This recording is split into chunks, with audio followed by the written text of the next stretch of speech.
So, are we ready? Yes. Nice to see you all. Yes. How are we getting on? Very well. Very well. Perfect. Great. I see you have a reunion. Yeah. Great. So, mental health. Yeah. Can I ask why did you guys want to come to mental health? We don't want to come. You were just booked. Yeah. So, do you all work with clients who have mental health? Yes. Yes. Yeah. Do we? Yes. Good. Akeem? No, you don't think so? I'm not feeling Okay, all right, let's see. Now, you're right, you were just booked, but this decision did not just come from random. It's because you all work with clients who suffer with mental health. So any type of mental health, yeah? Which we will cover today, so you guys can get a better understanding of what it means to actually go through mental health, how can we, support them, challenging behaviors you may face, yeah? So, before we begin, I know some of us may know each other already. However, I would like a little bit of an icebreaker, yeah? So let's do bingo, yeah? How does it work? You are going to ask around your lovely fellow colleagues. Ask them questions. Have you had your tongue pierced? Are you an only child? Have you been to Tenerife? Are you a smoker, yeah? If you get 5 in a row, then basically you won. Okay? So you win bingo. Yes. What's going to be Is there a price intersection for the bingo? Yes, so you have to talk to each other, get to know each other, find out, do they match any of these things you find here? Yeah? Okay. Is there a prize? Is there a prize? Yes. Should I do a prize? Yes. Yeah, Does that encourage you? Yes. Alright then, I guess I have to go to the shop and buy something. During my break. Alright, no problem. Okay then, let's begin. So, give you guys pen and paper. Yeah? Try find out as much as you can about each other. Okay? So, spread out if you must. There you go. Go. Great, and I will be waiting for you guys. Let me know if you get bingo.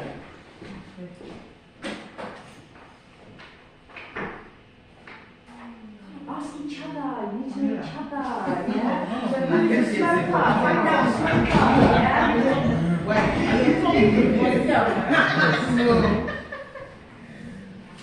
What's your name? You singing? What's your Yeah. Yes, who did you call Akim?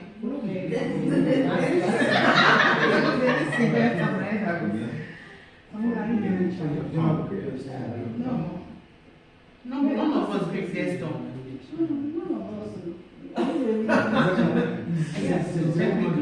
Yes. I think if you work there. Yeah, is anybody an only child? Yes. The king's asking. Oh, there you go, you see, you got one. It's not me. Right, Just not the only child. Oh, she's not sure. So it's a baby. She's not sure. She's from I've been to therapy. Is the Scorpio? Everyone's Yes. Scorpio. Wait, what month is that? What month is Scorpio? Let's start with that. The lady should know this. Hello. Mr. Lisa, what's your name, please? Oh, yes. Joshua. Uncle. What's your name, please? Tandy. Huh? Tandy. Tandy. Tandy. Oh, that's a nice name. Tandy, Mr. What? Joshua? Josh, J-O-S-H. Josh. Tandy. Josh. Akim. I'm not sorry. Still introduce yourself. So we have Pamela over there. Yeah? October And and Felicia over there, yeah? Felicia, which month Yeah. is it? April. What month are you? Yeah. No, for this one. What month is Scorpio? October. October. We're at the Tandy, what's your month? Yes. What's your month? What's your birth month? As Libra, yes. You don't should I repeat myself? But you're thinking. No. What is your birth month? Here. Date of birth. You can say September. Any motorbike? Yeah, Motorbike. Analysis as well. What month were you born? September. Scorpio no deal. Has anybody- Mona, how much are you? Anybody with tattoo? Mona has tattoo. Okay. Hip, Anybody can. listen to hip. Reggae? No, No, everybody. Reggae for. Anybody a vegetarian? Nobody. Who has a tattoo? No. Tattoo. Nobody. Listen to hip hop. Who listen to hip No, hop? I swear that again is not You. right. Oh, Felicia, give me pen. Any vegetarian? Nobody's a vegetarian. I sung in a band. Okay, I don't have it. You can, bro. Life camping. Yeah. Who wants, does anybody want to write a book? Yes, I do. Oh. That's a lot to say, doesn't it? Yes. You say you smoke. That's very Oh, yes, and then, yes.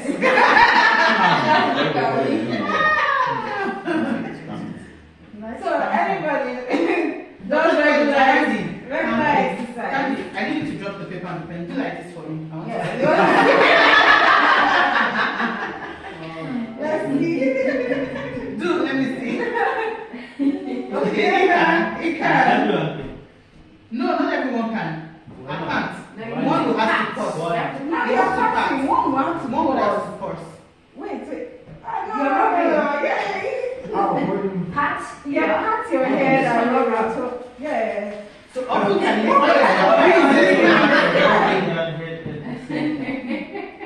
No. Mona does not want to give us anything. I can give you something. You can still get to know me. Anybody been to Tenerife? And I want to go there. And then what giving card? Take a seat. Yes. So, So nobody is this Well, yeah. sorry, let's log in. In this job, does anybody do exercise regularly? No, I'm not bingo yet. Our walking is exercise. Hello. Yeah, that's when I would have driven a car Of here. course. Right, Josh. You got a new person here. Got to know him. Uncle, sorry. What's your name? Joseph.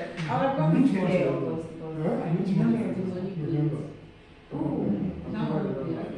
Yeah, she's so. Wait, what's your name? I think you should be. Don't worry about it. I'm sending you. Yeah. Yeah. Yeah. Oh, you're Scorpio. There you go. You confirmed it. He knows. Yeah.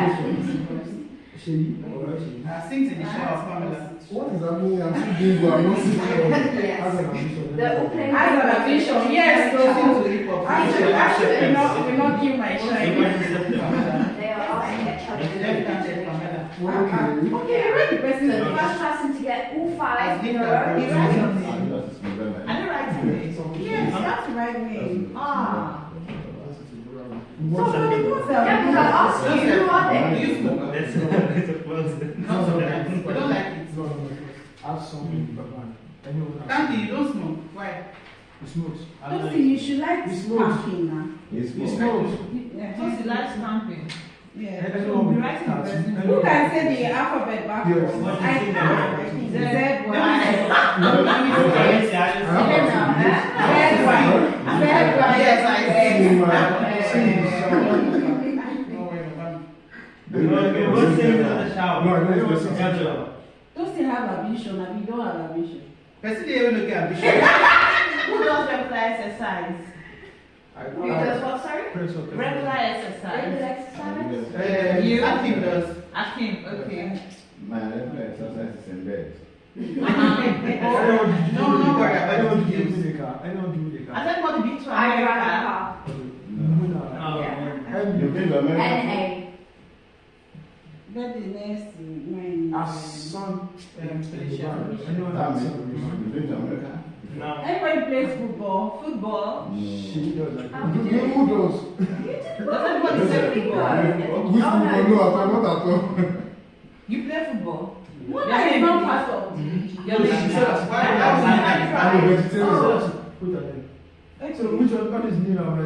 No, you have to find your Nobody. Oh, okay, yeah, no, you're still looking. You're still looking. And no one has got five in a row? Not yet? In a row. In a row, In a like. row, yeah. No, yeah. Straight. No, no. It can be diagonal or Bro. side. No. Just Joseph, you never sing. No, I'm not saying you quiet yourself. So. Thank you. You But I always wasn't- sing. I What you do? Felicia, you I didn't sing for them. No, I sing don't for know. them. In my house. didn't That's how I- This is no one is no one is Like this, like this, no one like is this. vegetarian. So how do Like you this, like this, like this. Who As long as they are in a row. You've got a new friend Who rides the coming. motorbike? Hello? Come in Like football. Anybody plays football? Does everybody play football? Akim. Yeah. I think I do. What? Who is vegetarian? Everyone Does everybody is vegetarian? This question here. Everyone did that. I think I got it right. I think That's it, then it's not your name, actually, it's my name.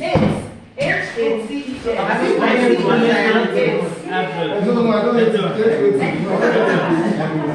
came from I think my name is I don't like vegetable. I like camping. Yes. Pamela sings in the shower. It can be that way, Don't say as yes. an ambition. Pamela has an ambition. Who sings in the shower? Let's see. Pamela. Yeah. Okay. Akim, you smoke. No. We'll go now. Alright, guys. We have our winners, guys. Yeah? Guys. Oh, Are you okay? This is what we get excited.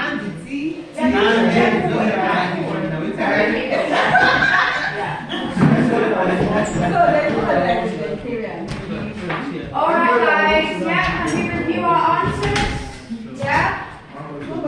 Nobody likes So, Nobody likes nobody. Has anybody? guys, you're too late. We have winners. Oh, So stop. Yeah.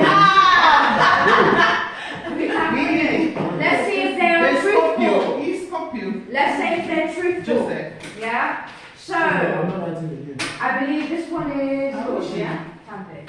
Yeah, okay, lovely. So, let's see. Tanvi answered. Rides a motorbike.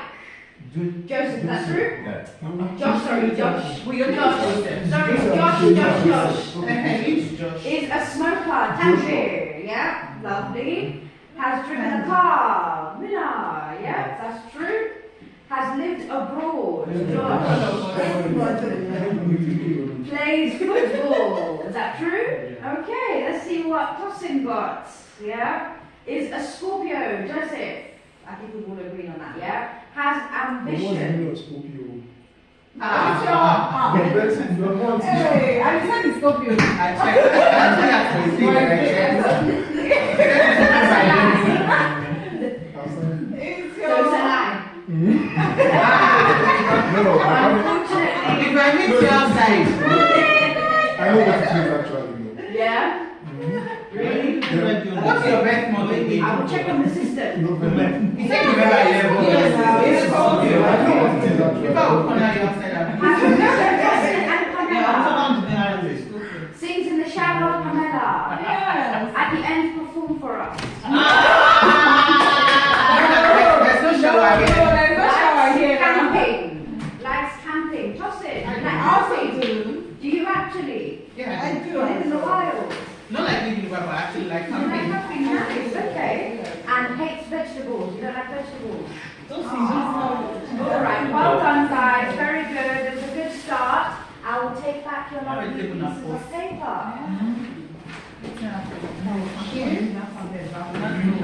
So you should just get friendly You? to impress. That one we don't have something else inside now. Okay. No, the vegetables here is the mix of carrot. Yeah.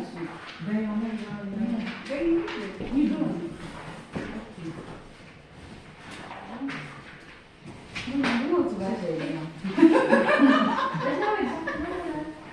Just for you guys. guys, if you wish to take notes, yeah? Okay. If you wish to take notes. All right.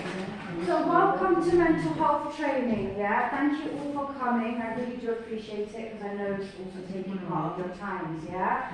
So let's begin. Before we continue, let's go through housekeeping rules, yeah? So fire exit, same place how you enter the building, yeah? That is your fire exit. Toilets, you guys know where the toilets are, yeah? Yeah?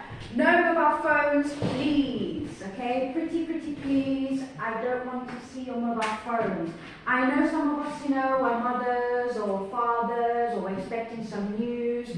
I understand if you do need to take a phone call or make a call, just get up, leave, and then come back when you're ready, okay? Brilliant, just so you don't disrupt other people. No smoking in the training room, so Tanvir.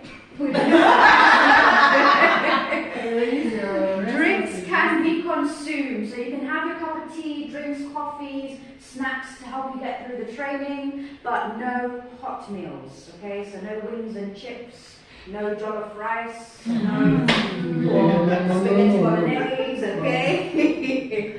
Great. So, yes. Yeah? Just before we begin as well, we are being recorded, but it is only recording me, okay? So it's just recording myself, not you guys, but your voices will be on the recording. It is for my personal use, it's not going to be uploaded, shared to the company or anything, okay? Yeah? Great. So, before we understand what mental health is, do we understand what is mental capacity? Your capacity is not correct. You can see capacity. Leave me be, Okay, we understand. That is more than You're right, more you're than right. that is everybody that is You're right. having mental health challenges, not just. Yes. So what is mental capacity? Being able to make informed decisions. Good. Being able to make a decision. Yeah? Do we all have mental capacity here? Good. Yes. So we can all make decisions, yeah? We can all make decisions. Do most of your clients have mental capacity? Yeah. Can they make decisions? Yes. Yes. If they can make decisions, it means they have mental capacity, yeah? Unless it is written in the care plan they lack capacity, that's when we have to support them in a lot of their decision making, yeah? Otherwise, if it's not in the care plan, we have to seek consent always ask, would you like, apple juice or orange juice? Would you like to wear this or that, yeah? Because they can still make decisions, okay? Lovely. So, now what is mental health? What do you think mental health is?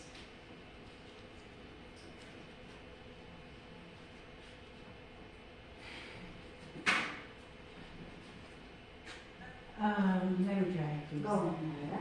In the layman definition, I would say it's how healthy your mental space is. Okay, it's a good start. How healthy your mental state is. Does anybody want to add? It's a good start. So when you hear mental health, or someone's got mental health problems, what do you think of? You cannot see what is Human race. Yeah, okay, it's not too bad. What's your opinion? What's your opinion? I'm trying to phrase the Yeah. what is in my head. What about you, Aki? What do you think? Like, let me say, like, if maybe if it's challenge someone is facing, or like illness or something. I like that, yeah. It could be a challenge somebody is facing, an illness, yeah. Kenneth, do you have anything? I know that health is a state of someone's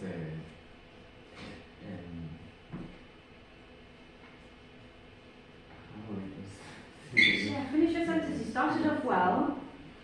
okay, mental health has to do with the state of one's mental health. Mental health to describe mental health. Mental ability to do things. I'm trying, brother. One more. Let's give her one more. Felicia. Mental health is an illness that affects one's decision, one's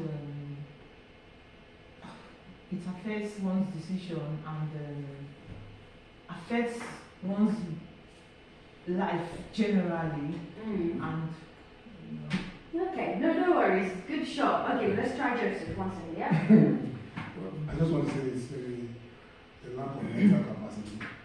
Okay. So, Okay, you kind of went that way. Yeah, that's okay. It's not too bad. Go on. Okay, Last shot. Yeah, I'll say like it's a state that affects your ability to make certain decisions. And then you went with him. Kenny. It's a state of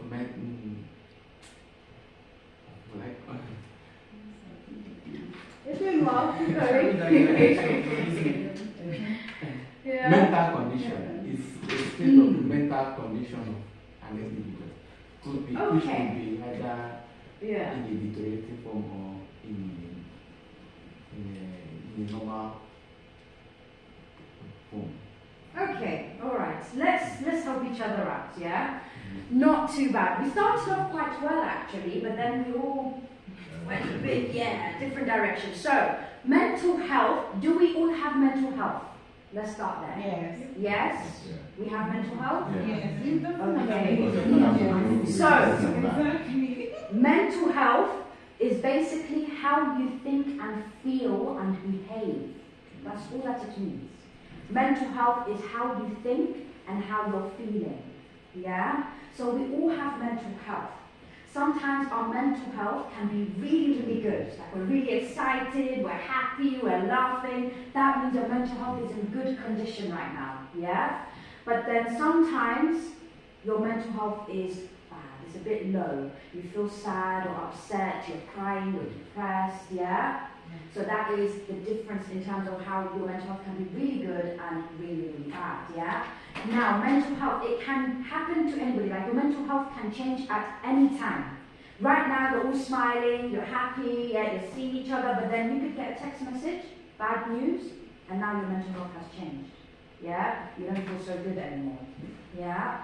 But then again, maybe someone can cheer you up, make you feel better, and then your mental health again is back up, yeah? So, understanding mental health is basically how you think and feel, yeah? So, put it that way, how I think and feel is my mental health, yeah? Great. So, let's go through the mental health myths, yeah?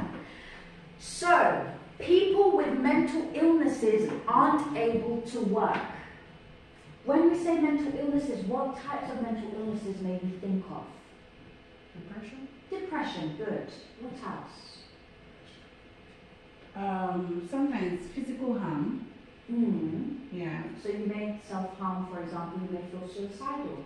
Yeah. Emotional. What else? Emotional. Just So emotional, what kind? Give me an example. It's like something change his mental capacity suddenly. Yeah. Can be members' behavior. This can happen with this.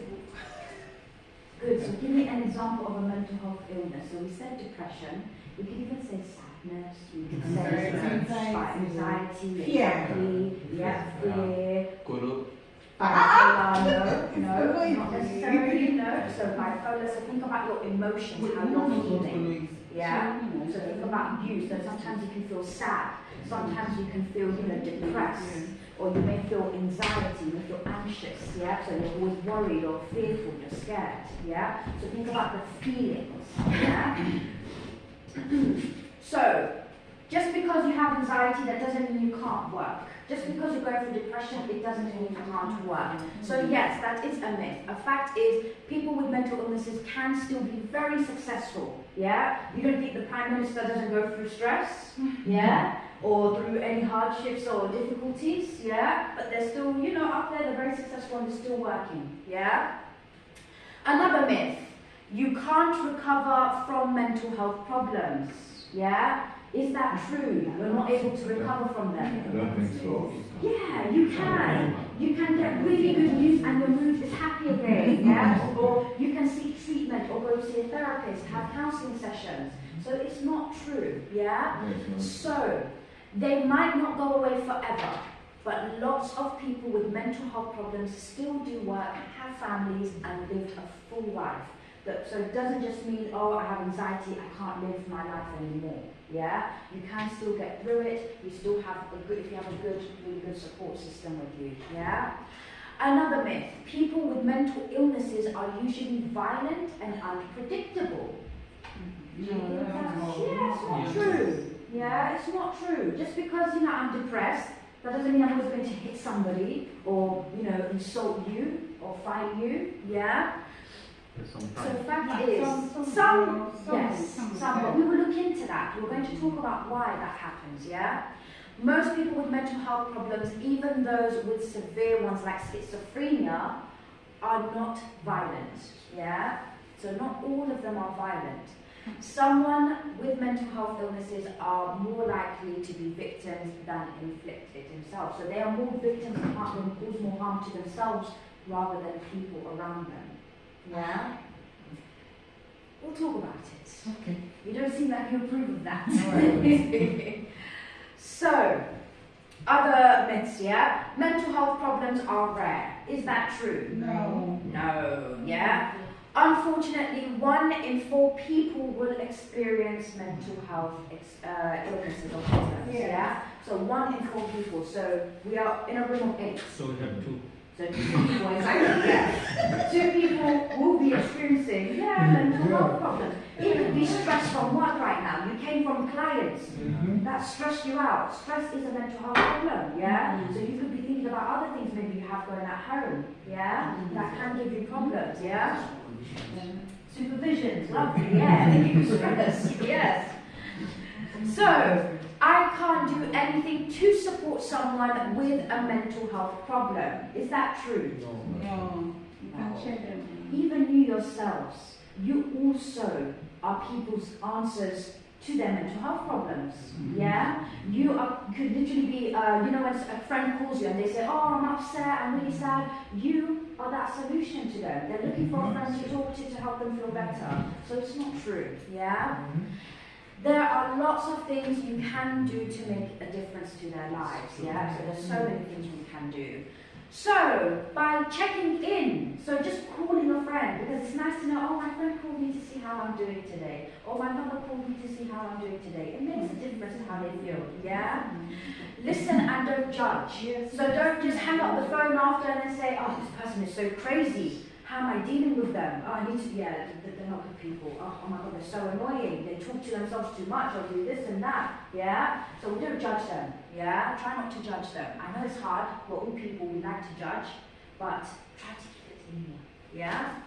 Treat them in the same way. So just because maybe I'm going through depression, don't treat me any different. Don't say, oh, I can't go next to her, she might, scream at me. Or, let's try give her her own space and baby her, and I'll talk to everybody else, I'll leave her alone, yeah, I'll exclude her, she can have fun over there, I'll have fun over here, yeah? So try to treat them all the same, yeah? Yes.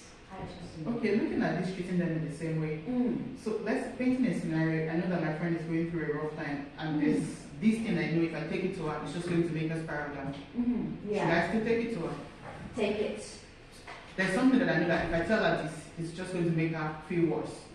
Should I still take it to her? You know the person, so we'll also talk about person-centered care. Okay. So we will also talk about that as well in terms of, yes, of course, when we say treating them the same, so for example, let's say you are all in here. Let's say I see somebody who's very upset and, lonely or, stressed out. So I ignore that person and I just talk to you guys. That's not nice. Yeah? That's not me treating everybody the same. Yeah? Great. And of course, ask twice. So, aims of the courses: develop an understanding of stigma and importance of language. When we say stigma, what do we mean? What does stigma mean? It's more like a condition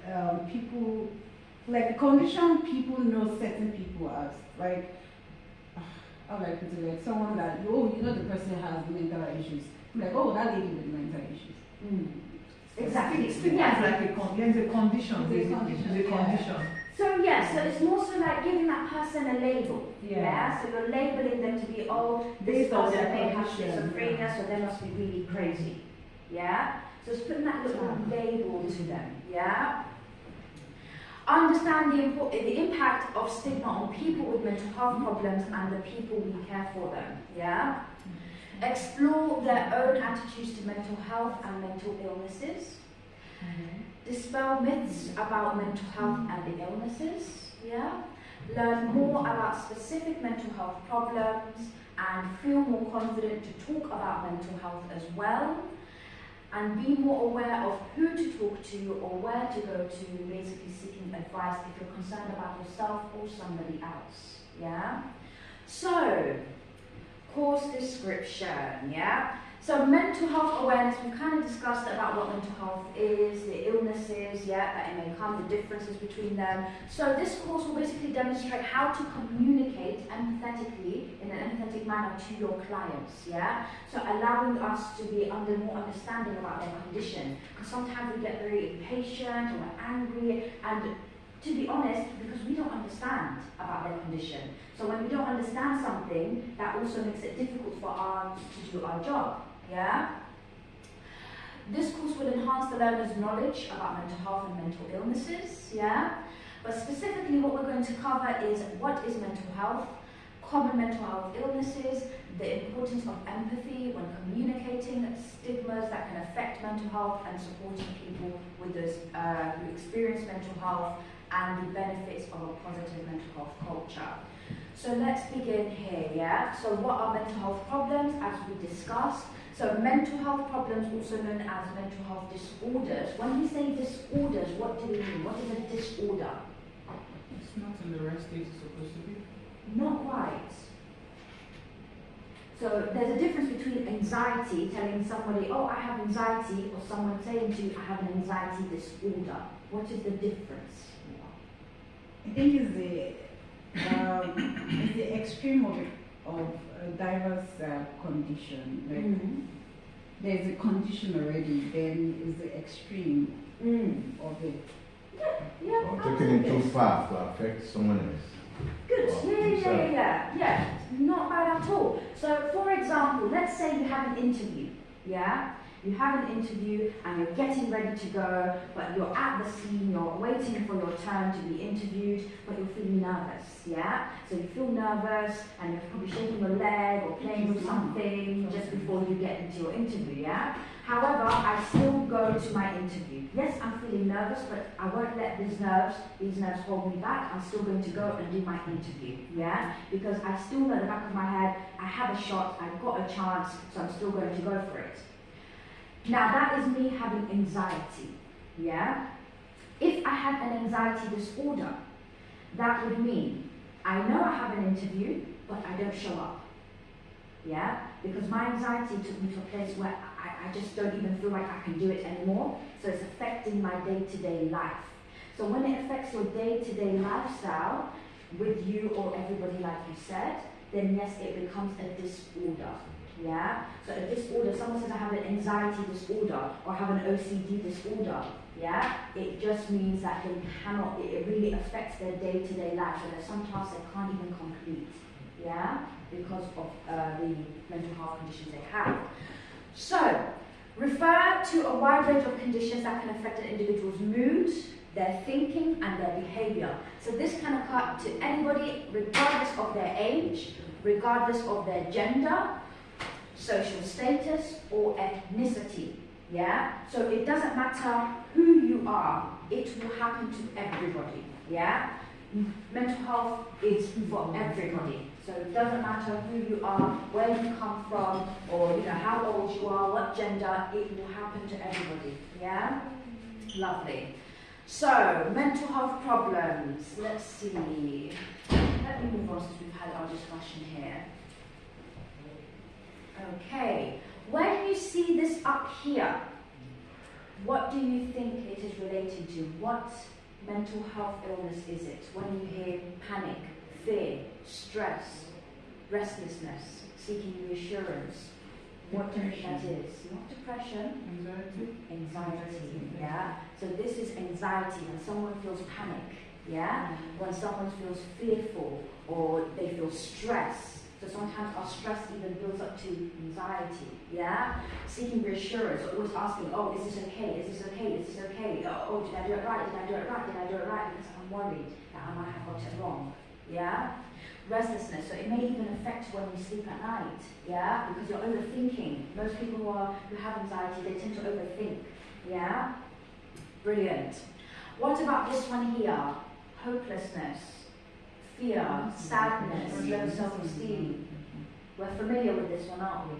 Yeah. Depression. Good. Depression. You may feel lonely. You may feel like nobody understands what you're going through. You may feel demotivated. You don't even feel like, oh, what's the point of me coming to work now? You know, like, what is the point? I don't know how to do anything right. I keep getting called into the office. They keep shouting at me for doing this wrong, that wrong. I keep coming back for training every time. Yeah? So you feel hopelessness. You feel like, what is the point? Yeah? What about this one here? What do you think? Manic episodes, psychotic, mixed episodes, energetic, irritated. What do you think? Look at the change of moods. Disorder. What disorder? Bipolar. Exactly, right there.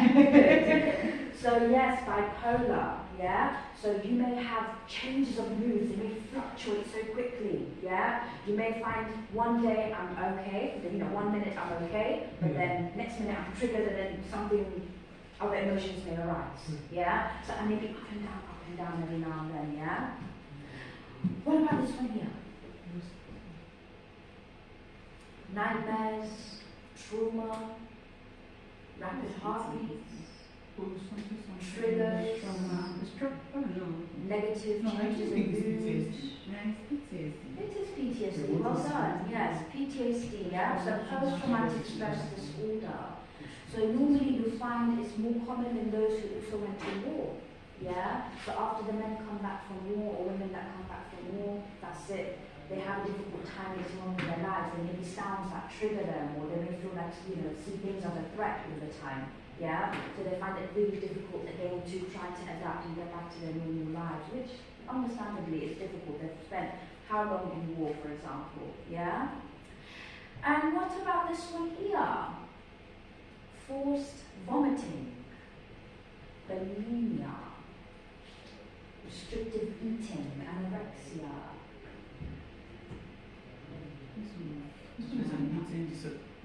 Good. Eating disorder, well done. Yeah, eating disorders. So we know there are different types of eating disorders as well. Yeah, so it's not just one. You can be, anorexic. That's it. No.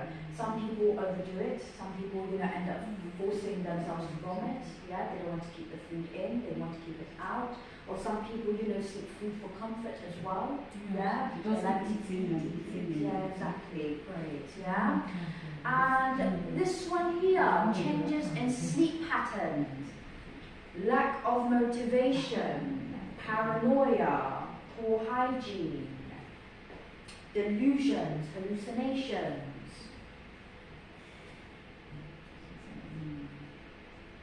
What do you think? Brain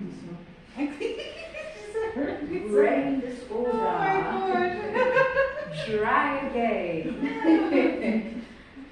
What do you think? This is suicidal, right? No. That's what they were. Hallucinations. Think hallucinations, delusions, paranoia. Oh, I do lack of motivation. Just out of life. What time?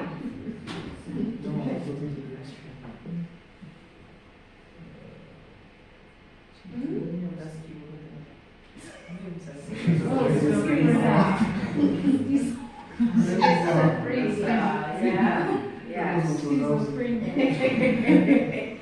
Schizophrenia, yeah.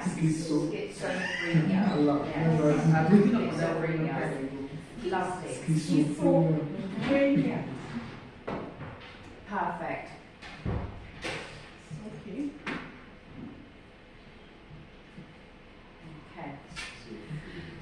yes, as we discussed, basically, we showed the signs and symptoms of each of these disorders and how they make them feel, yeah? So, psychotic episodes, hallucinations and delusions, yeah? How does that come about? So, psychosis is when people lose contact with reality.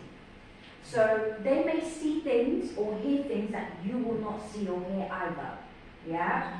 So, this is what we call psychosis, yeah? Now, there's a type of psychosis called schizophrenia.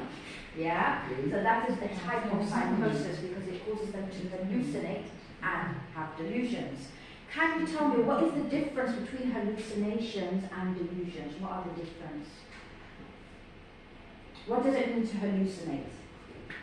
Okay, like it's in your head, like Hearing things, Hear- things, no, I actions. don't. Yeah, they're not. Yeah, seeing things, hearing things that aren't there. They are not. What there. you said was delusions. Explain what Oh, delusion is. okay. Like it's in your head, like you think you're seeing them, but it's just Oh, in no, your that's head. hallucinations. You lost. Oh, No, it's just in your head, right? Yes, It's you're in thinking your of head. scenarios Yeah, in your head. exactly. Yeah, so Yes, this in one your is more so head. in your head. Yeah. Maybe something is happening, but it's actually not. Yeah, so that's why you may hear people use the word, "Oh, this person's delusional," because they think this can happen to them. Yeah, great. Go. I Yes. would say delusion Yes. is So sort of that's really interesting. It can be, yes, for sure. Yeah. They do go hand to hand, they do link most of the time, exactly. So, two main symptoms of psychosis are, so when you see them hallucinating, so when the person sees, hears, and in some cases even feels the thing, they may even smell or taste it, but it does not exist. Yeah? So for some people it can get to that extent where they can even feel and taste things that aren't there. Yeah. So they do not, like I said, they don't exist outside their minds, but they feel it is real to them. Yeah, so they do feel like it is 100% real to them. I could tell you, I'm seeing somebody here, it's real, they're here, they touched me, they pushed me, yeah. So it is, to me, it will be real, yeah.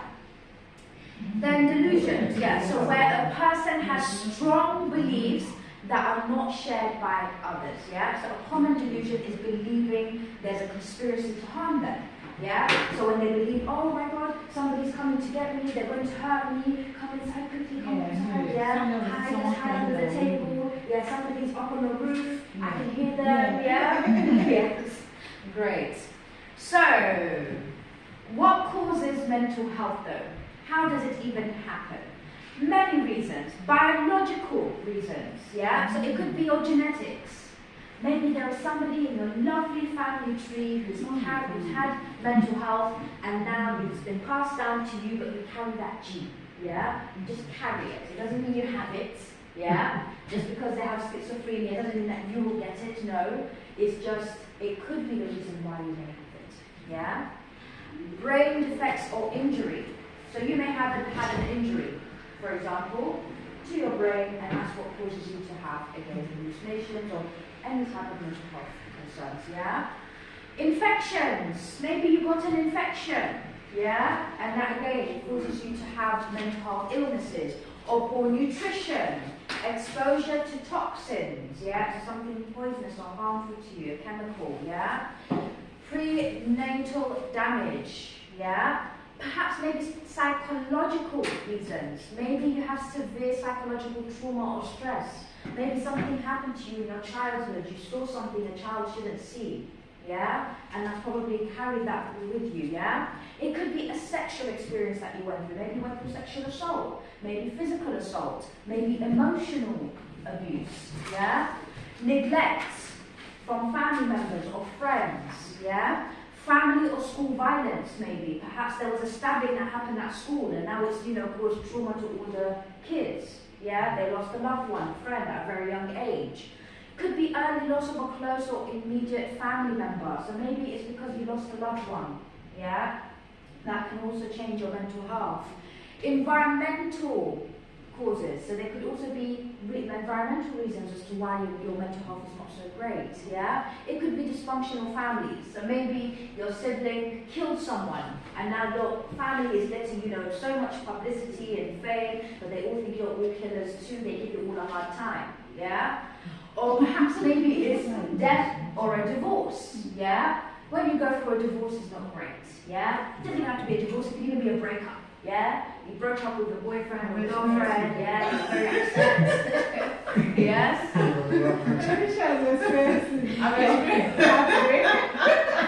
So social or cultural expectations.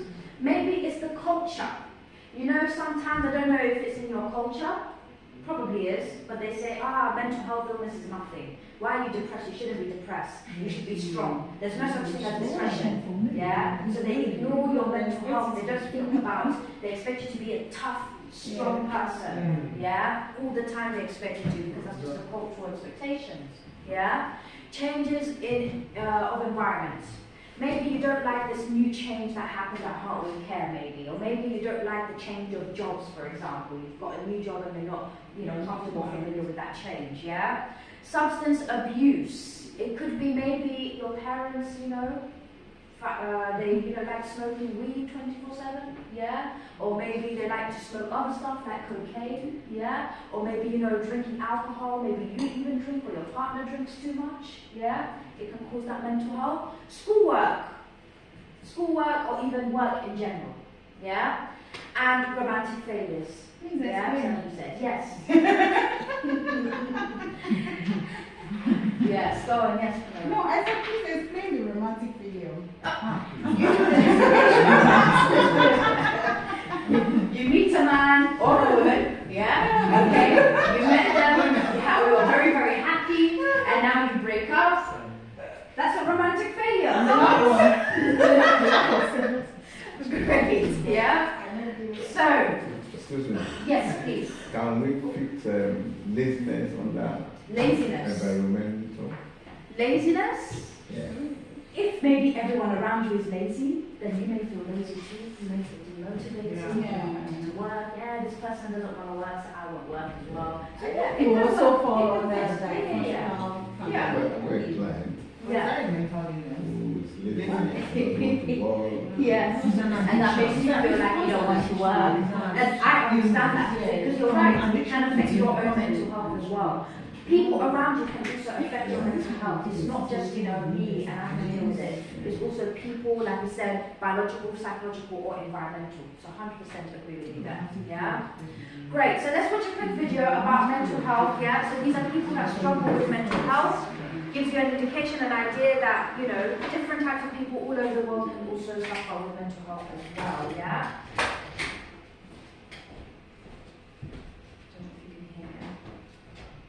I was about 16 when I was diagnosed with depression. My doctors think that it stemmed from my parents have always been and struggling in school really. It all started when my father died when I was at high school. It all started in university during my final year. It all started when I was 16. I came out of a relationship I was in at the time. I started purging and self-harming. I first realised I had a mental health problem when I was 15. I was cutting myself every day and crying all the time. Soon after the attack happened, I started to feel those anxiety, panic attacks started creeping in. I first realised that I had a problem when I really wanted to stop all the things I was doing, but I just couldn't seem to stop no matter how badly I wanted to. I was suffering from hallucinations which at the time were really scary because I didn't know what was reality and what was my imagination. At my worst, I felt like I was absolutely worthless, alienated and destructive, with no help of recovery. I felt like I had this black cloud hanging constantly over my head, and it's just a feeling that stays with you and you can't seem to get away from it at all, and you feel completely alone. I felt like this was going to be it forever. I felt as though I'd never reach any of my ambitions or my goals. I felt like I was in my own bubble, hearing muffled voices of people around me. When I had my first mental breakdown, and I decided to run away from home. I felt like the world would be better off without me. My mental health problem means that I go through many highs and lows which I struggle to control. Sometimes I just want to hide away. I feel that I have to make everyone else happy, and every day is a struggle, but I just remind myself that I'm strong. My mental health problem means that sometimes the world can be a very scary, very dangerous and very dark place. but everyday tasks can become the most mammoth missions that seem like you're never going to be able to do them. My mental health problem means that life is hard. The hardest thing about having a mental health problem is people not realising that there's something wrong with you and that you can be really ill even if you look absolutely fine. I think especially having an eating disorder, people assume that you're going to look a certain way or be a certain size or shape, or they imagine certain stereotypes that aren't necessarily true. Like the social, and in my case, like cultural stigma associated with it. If I'm having a bad day, no matter how small it is, it feels like the whole world's crashing in on me and things just keep getting worse. Just trying to get the people around me to understand what I'm going through when they haven't gone through something like me is probably the hardest thing.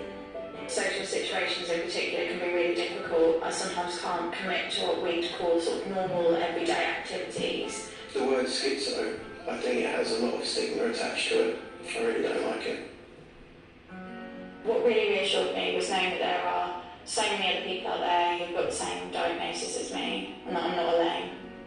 Having my 2 rescue dogs to look after and to take care of, because I know that they need me around and they're always happy to see me, so no matter how bad my day is or how awful everything seems to be, I know that they need me and they always make me smile. Having such a great network of friends, family and people who are out there who can help.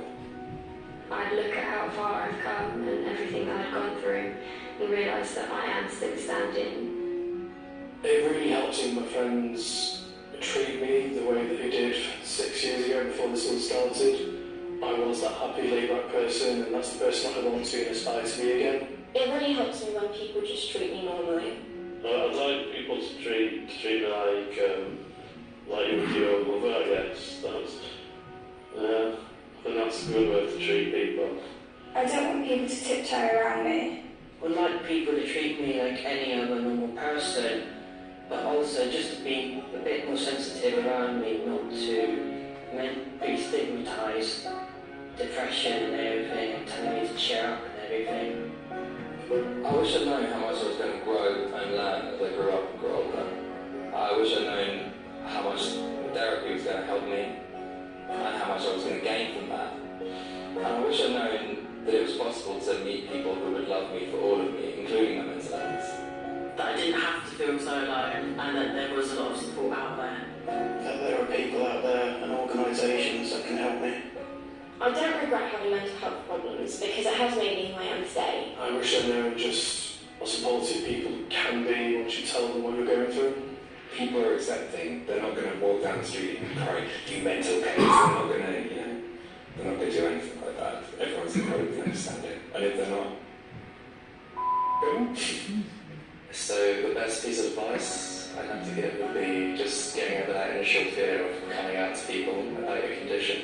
Because once you talk about it, it really does help. The best piece of advice I ever got was to just focus on today. Because you can't change what's happened in the past, and there's honestly no real way of predicting what's going to happen in the future. I know it's hard, but be yourself and be brave, and you will recover. Take each day as it comes, and even if that's too much, break it right down to just 5 minutes at a time. I find that really helps. Just ask for help, just take that step and ask anybody, and they will be supportive for you. Everybody has scars.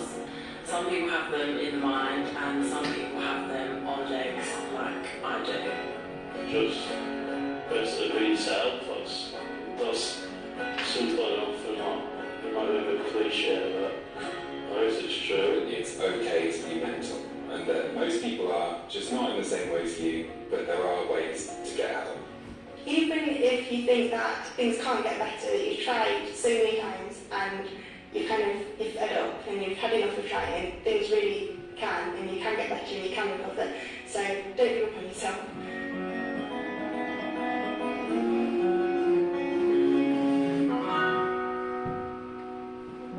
So you can see all of them have different types of mental health. They've all had different methods of support to help them with their mental health, yeah? You can even see that some of them started at a really young age, yeah? And you can see for them, it does still go on, yeah? So it's not one of those where, yeah, today is a bad day, tomorrow I'm going to be okay. It's not always the case. Some people do have it long term, yeah? But like I said, there are treatments, there is, you know, a cure, you could even say, to help and support with those who suffer with mental health, yeah? So let's continue. Let's talk about actually supporting our clients with mental health. So how can we support them? To begin with, we can understand the client. So try to understand how they're feeling, what they're experiencing, yeah? So what kind of emotions do they normally go through? What do they go through? Frustration. Frustration, great. Loneliness. So, loneliness as well, great. So, let's start with frustration then. When they are frustrated, do we understand why they're frustrated? Or do we just say, oh, this person is frustrated? Sometimes we don't. Sometimes we understand, yeah? Yeah, so it helps when we do understand why they're frustrated, yeah? Because when we are able to understand, we can then say, oh, okay, maybe I know I shouldn't do this again next time. Or perhaps maybe you know, oh, okay, this is what makes them upset, or they don't like this or that. Because it can help you prevent them from getting frustrated, and then obviously makes your job a lot easier. So try to understand the person. So again, you may find, oh, they're lonely, yeah? We all understand what it's like to be lonely. We all have been feeling frustrated before. All these emotions, some of them are not new to us, yeah? So when you understand that emotion as well, it should make it easier for you and better to understand, this is how I can deal with this emotion, yeah? So if someone is frustrated, you know what it feels like to be frustrated, so think, okay, how can I go about it? How would I want to be treated? How would I deal with this frustration? I should also apply it to them, yeah? And yes, feeling lonely. A lot of your clients, they do feel lonely. They feel like their families have left them, for example. Their families don't come to see them. My care worker comes to see me, but they're only here for 30 minutes, then I'm alone again, yeah? So what can we do? Obviously, there's so much we can do to actually make them feel 100% well, for them to feel, you know, like, oh, okay, I'm with you, yeah, because then they say, but you're going to leave in half an hour, yeah? But what you can do is basically give them reassurance that they will be okay and that you are going to make the most of the moment now, yeah? Because after you leave and you give them a good time, they will feel good and they will look forward to you coming. So they've changed that emotion instead of, oh, I'm alone again, to, oh, I'm looking forward to when she's coming next, yeah? I'm excited to see her next. I'll call the office, let me see what they say. Oh, he's coming at this time, okay, great. Yeah? So the emotions can change, yeah? Open communication. So start a conversation with them. Unfortunately, some care workers, they just go in, get the task done, moving and handling or this, that, and then they move on to the next client. Please, it does make a difference to them when you have a conversation. We're all people. We all like to talk to people. Yeah, we have a lot to say. They haven't spoken for maybe, you know, an hour or two since they last saw somebody. So they would like to speak to you. Try and make conversation with them. When you make that open communication and have that conversation, it really builds a relationship. And it makes them feel more comfortable to open, you know, and speak up to you as well. And again, they look forward to seeing you again. Yeah? Pardon? Because then Make them happy. makes them happy, exactly. Yes, yes, sorry. Yes, please. But not all are open to. Of course, not all of them, yes, and you're right. Some of them, they want to be completely left alone, or they want to be kept quiet. Understand, yeah. So again, we'll talk about that person-centered care-wise. You're right, yeah. Listen carefully, yeah. So improve our listening skills. Active listening is so important in your role, yeah. Just listening can go a long, long way, all right? You don't even have to give your advice. Sometimes we talk to somebody not to get advice, but because we want somebody to listen to us. We don't want solutions to our problems, really, do we? Yeah? We just want to talk, because it makes you feel better to express how you're feeling. Yeah? Good. Avoid judgment, as we discussed. Yeah? So don't, you know, again, look at that person and think, oh, I'm better than them, or they're this, or they're that, or they don't know how to do this or that. Yeah? So it's important that we don't judge, because then it really clouds our mind. Yeah? When we're judgmental, we're not open-minded. And we have this one set image of the person and we think, oh, okay, this person is helpless. This is how they're going to be for the rest of their lives, yeah? It's not always the case, yeah? We can make it better, and it starts with us as well. So sometimes it's the people around them that can really elevate, practice, you know, better them as a person, make their days even better, yeah? Provide reassurance. So let them know it's going to be okay. Don't worry, you will be okay. You're going to be fine. Things will get better, yeah? So give them reassurance, but don't give them false promises. So don't say, oh, tomorrow you're going to be perfect, yeah? Don't give them, false hope, for example, but just give them reassurance that they will be safe, for example, that they will be okay, or tomorrow will be a better day, yeah? Rather than saying tomorrow you're going to feel 100% well, you're going to forget about this, you're not going to, go through this anymore, yeah? Great.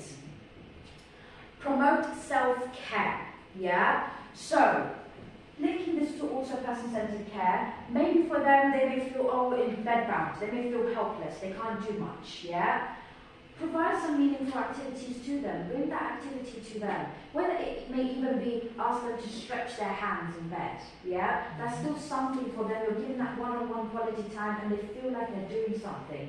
But letting them lay in bed all day and then they're just feeling hopelessness, it's not great motivation for them. It doesn't help with their mental health. So do encourage them in activities as well. Don't just do everything for them. Support them with activities as well. So let them take part, yeah?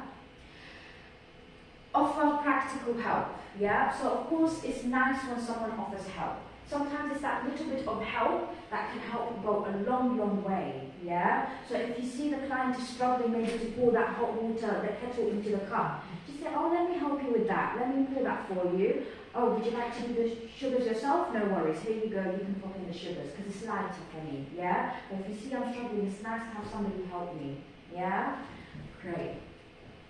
And professional help. Sometimes it can get worse, yeah? Maybe what you're doing is not enough for them. Maybe it's coming to a point where it's also harming you now, yeah? Well, that means they need professional help. So we are not professionals. We're not there to sit down and start counseling them. We're not going to start diagnosing them. We're not going to tell them you have trauma or you're going to, you have an eating disorder. No, yeah? We're just there to basically offer them comfort, empathy. We're going to give them, we're going to listen, yeah? But we're not going to act as a professional and start diagnosing them as well, okay? So what you can do best is, of course, report to your team, let them know, and you can offer them advice such as one-on-one phone calls, yeah? So have somebody speak to them, yeah? And remember, each person's experience with mental health is unique, and what works for one person will not work the same for someone else.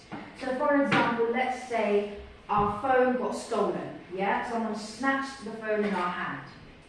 How I deal with it may be different from how you deal with it. Some of us may say, oh, I'm so upset, I'm pissed off, and you start going angry. Some may cry, for example. Some may be so upset they're going to cry. They feel helpless, they have no help. Some may say, oh, okay, that happened, let me just get a new phone. Yeah, exactly, yeah? So everybody processes things differently. So we can't expect everybody to go through the same thing. So just because someone got their phone stolen and how you would deal with it is different from them, that doesn't mean we should expect them to deal with it the same way that you do, yeah? Perfect. So, promoting good mental health, yeah? Personal relationships and emotions. So, who did you meet today? That can also make a difference, yeah? What activities did you do with your family? How do you feel during the day, yeah? So asking these questions can also help. Maybe exercise and shared activities. So it could be, like we said, asking them to move their arms, raising their legs is fine, yeah? Moving their head, because they feel that communication, relationship with you guys, yeah? It could be hobbies and activities, so what things they like to do, yeah? What they prefer to do, yeah? What do you find beautiful, for example? What do you like? What do you dislike, yeah? It could be personal values. Maybe somebody have, a belief, that they really like and they, hold on to it, that keeps them going, yeah? Or perhaps, they may say, oh, this is not good, I don't feel like this is good for this person, I do feel like, to be a better person, you have to do this. It could be their beliefs, yeah, or what their values are. Sleep and rest. Of course, we all know when we have a bad night, we're not the most happiest people, yeah? So, again, encouraging them to also get a good night's sleep and rest. Or did they even get enough sleep, for example? Maybe it's the hours of sleep that they're getting that is not great enough, yeah? And food and eating habits. So what did you eat during the day, yeah? Or what's your favourite snack? Did you enjoy a healthy snack today? Or maybe it's their diet, it's not so great, you want to change your diet, that's fine. There's motivation in that as well, yeah? So promoting good mental health. So this is the good mental health ways for you guys to also incorporate into your clients' homes, yeah? Continuing, so dignity and respect also falls under it. Please, it is very important that we are giving our clients that dignity and respect. So we must make sure, for example, if you want your clients, for example, to open their bowels, yeah? Maybe I won't open my bowels because you left the toilet door open, yeah? So that's probably why I'm feeling constipated every single time you leave the door open for me, yeah? In terms of personal care, when you deliver personal care in bed, do you close the curtains for me, yeah? Or do you shut the door for me? Or is there somebody else in the room for me, yeah? So if that person is in the room, ask them to leave for me, yeah? Maybe that's why I refuse to have personal care, yeah? So, equality and rights, of course, every person has their rights. It's down to their rights to make sure that we do also look after your mental health as well as your client's mental health. So we understand sometimes it can be a bit overwhelming, it can get too much to a point where it even affects your own mental health. And that's not okay because we also need to look after you guys, yeah? So do make sure if you are concerned about any of your mental health, you do report it, or if you don't feel comfortable reporting to these guys as well, that's also fine. I will show you at the end as well, there are slides there's a slide to help you basically support yourself for any mental health illnesses you may be going through. Yeah? Safeguarding, what is safeguarding? Who remembers? Precautions or safety measures. safety, yeah. Around To protect from That's a good start. being mindful of the Protecting environment. someone from abuse. Oh, okay. What's the other two? Neglect. Neglect, good, and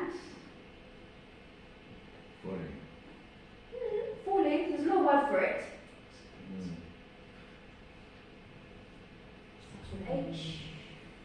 Harm. Harm, great, yes, good, harm, yeah? So safeguarding is protecting them from abuse, harm and neglect, yeah? Lovely. So what can we do to safeguard them? Before we begin, who are vulnerable? What is a vulnerable adult? What makes a person vulnerable? Disabled, physically challenged. Good, yeah. So if they have a disability, that makes them vulnerable to abuse. What else? If they lack mental capacity. If they lack mental capacity, good. That makes them vulnerable to abuse. Any other vulnerabilities? What else? Illness, yeah, good. So if they have illnesses, that makes them vulnerable to abuse. Well done, yeah. If they have to rely on somebody else.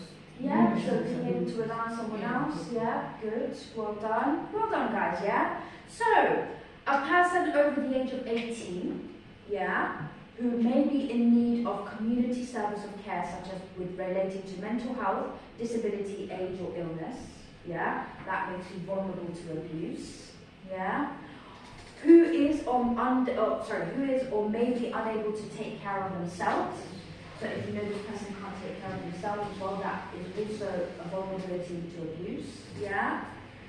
Unable to protect themselves against significant harm, yeah? So if they're not able to protect themselves from harm, then that also means they're vulnerable adults, yeah?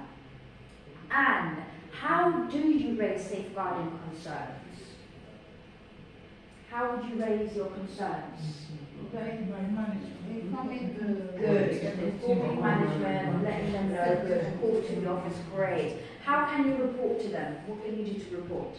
Send an email, call. Email, call, text messages, good, well done. Anything else? Reporting in your notes, good, well done, yeah. Anything else? Communication. Verbal. What's this? Face to face. Face to face, great, yes, face to face. Perfect, yeah. So, personalizing the care we provide. So now we're going to link more to person-centered care, yeah? So let's have a quick look. 10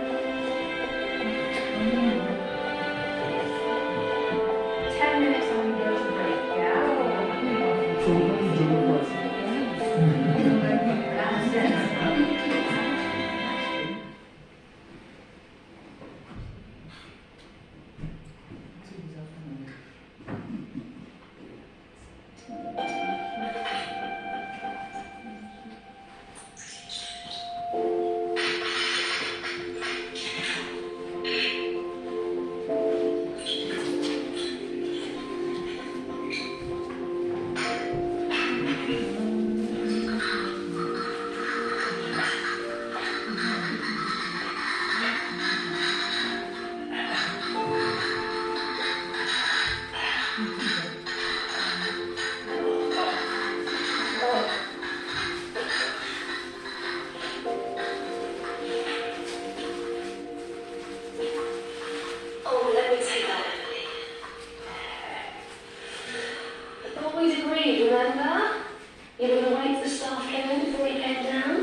We don't got the kitchen and night staff need to get in there.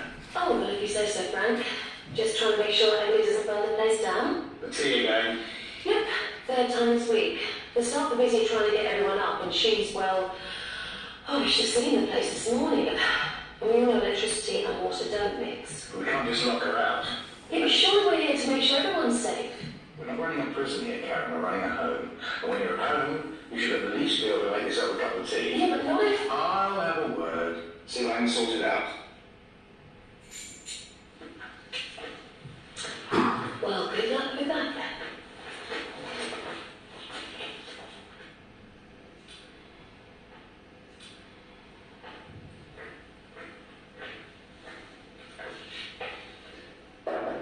Have you got something to do, Emily?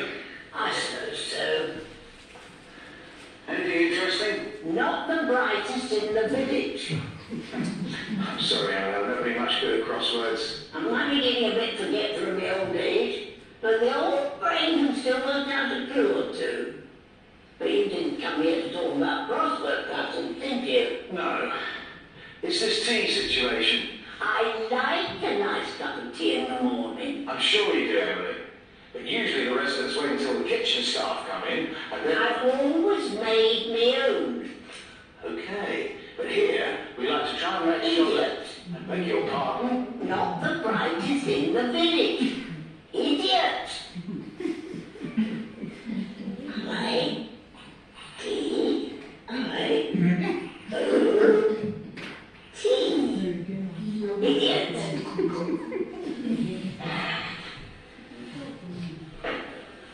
Unusually remote celestial body. Oh, I'll see you later, Emily. Meteor. I agree. This is absolutely a case of health and safety. And whilst Emily is central to all this, we also need to consider all the staff and residents here. You'll see on file that she has shown slight signs of dementia. And let's face it, she is 94. So the stage 1 criteria for a capacity test have already been met. In which case we move on to stage 2, and given Karen's observations, I really don't think that would be up. I know it was me that started this whole thing off, but I was wondering whether there might be another way. Another way? Capacity assessment is standard procedure, Karen. Given every stage and observations of her, we have to conclude that we can't allow her to keep making tea for herself every morning. Well, I think there is another way. Do we think that's fair? Should she stop making a cup of tea for herself? No. No? Why not? Because she Because likes she's so it. Yeah. I feel like they can find another way, maybe ask somebody to make her a cup of tea first thing in the morning, or maybe put like a small, what's this flask now that has hot water in it for her to make it herself. Yeah? Nice. That's nice. Let's see how it ends. I rang Emily's niece this afternoon. What? Consulting family is standard procedure too, isn't it, Frank? Okay. Her niece told me that this tea thing's become a bit of a ritual. Apparently it all started when her husband Charlie was alive. She'd get up every morning, make a cup of tea, then take it to her bed. Then they'd sit and talk about everything over the cup of tea. Then when Charlie died, she just carried on. Well, it seems to me that for Emily, the cup of tea isn't just a cup of tea. It's holding on to a memory of what her life once was. I'm sorry, Frank, I'm not trying to step on your toes here. I know, Karen. It's easy to lose perspective sometimes, even over a cup of tea. What do you think, George?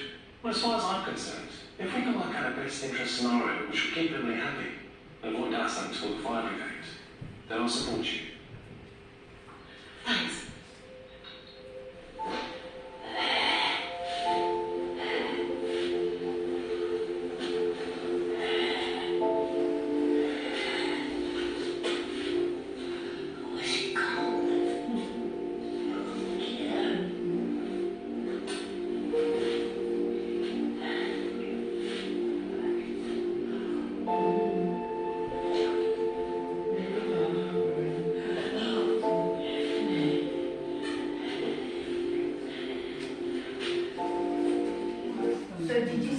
how her mental health changed. Yeah. So she saw it was empty. She was a bit sad. But then when she found her tea station, exactly. Yes.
It's just a cup of tea, yeah? Like the lady said, for her there's a memory to not making a cup of tea every morning, yeah? So that could be the same for your clients as well. When they have that routine or something that you may notice that behavior is always consistent, find out maybe there's a story behind it. Maybe there's a reason why they say, leave that top over there, yeah? They don't want you to move their top. Or their 90 should always remain over there, yeah? So find out maybe, okay?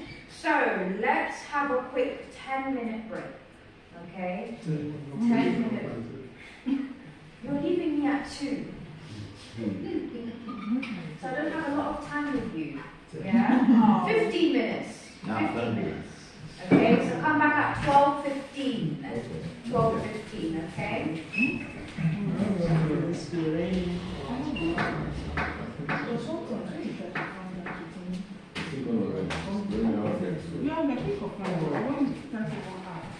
The people are necessary.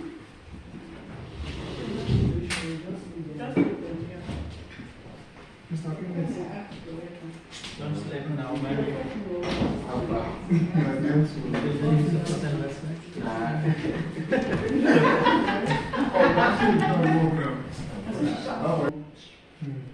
All right. So, further support, yeah? What other support we may give you? So, like I said, I will also give you guys the slides at the end, yeah? We have LifeWorks, which is now called Tellus actually. So I'll email you guys the links at the end of the training as well. So what this platform is about is just care workers, if you feel like, you know, oh, my mental health is becoming too much, or you're finding things very, very stressful, that's fine. If you're looking for advice, basically this is the place for you to go and grab it, yeah, before you seek other help, such as speaking to somebody, yeah? So with this LifeWorks, also known as Tellus, they basically give you mental health support, mental health advice. So they give you little audios and clips to listen to, just if you need any support with anxiety or depression, for example, or, you know, relationship advice even, yeah? And then we also have the Care Workers Charity. Have you guys heard of Care Workers Charity? Yeah. Yeah? So Care Workers Charity, they basically provide mental support as well, but they give you counselling sessions, yeah? So you can sign up with a counsellor and have one-to-one sessions. So this is basically a partnership that Heart with Care has partnered up with, so that we can give you that support. So it is free, do take advantage of it, okay? And they also offer financial support, so they give you a grant, not a loan, so it's money you don't have to pay back, yeah? So if you're financially struggling, then they will give you that financial support, okay? Then, of course, there are NHS websites to help you with mental health as well if you do need it, and some companies who specialize in mental health as well, such as Rethink Mental Illnesses, Mind, or Time to Change, yeah? So, coming up to challenging behaviors. When you hear the word challenging behavior, what do you exactly think of? Behavior that's challenging. Nice. Let's try and use that without the word challenging and behavior. Give it a try, everybody. When a client is behaving beyond the ordinary. Beyond the ordinary. When a client is behaving Acting in a way of consent. disorderly way, Yes, we will be thinking of. Okay, give me an example. What is the out of the ordinary behavior? Out of the ordinary behavior. Yeah. Shouting. Laughing when nothing is funny. Okay, all right. So Kicking. laughing. So Talking that's to a your- challenge for you when your clients are laughing. Is it a challenge? When something, when you just start laughing. Talking to Nothing is yourself, funny. like, So that's a Or like challenge. talking to yourself, something like that. Okay, talking to yourself. Kicking. Kicking, yeah. So sometimes they may kick you. Yeah. Moving Yeah. your body when it's not. Is that challenging? Is it like someone will just see you just waving hands and Okay, so if they have, motor yeah. concerns, motor issues, yeah, no problem. Spitting. Spitting, yeah.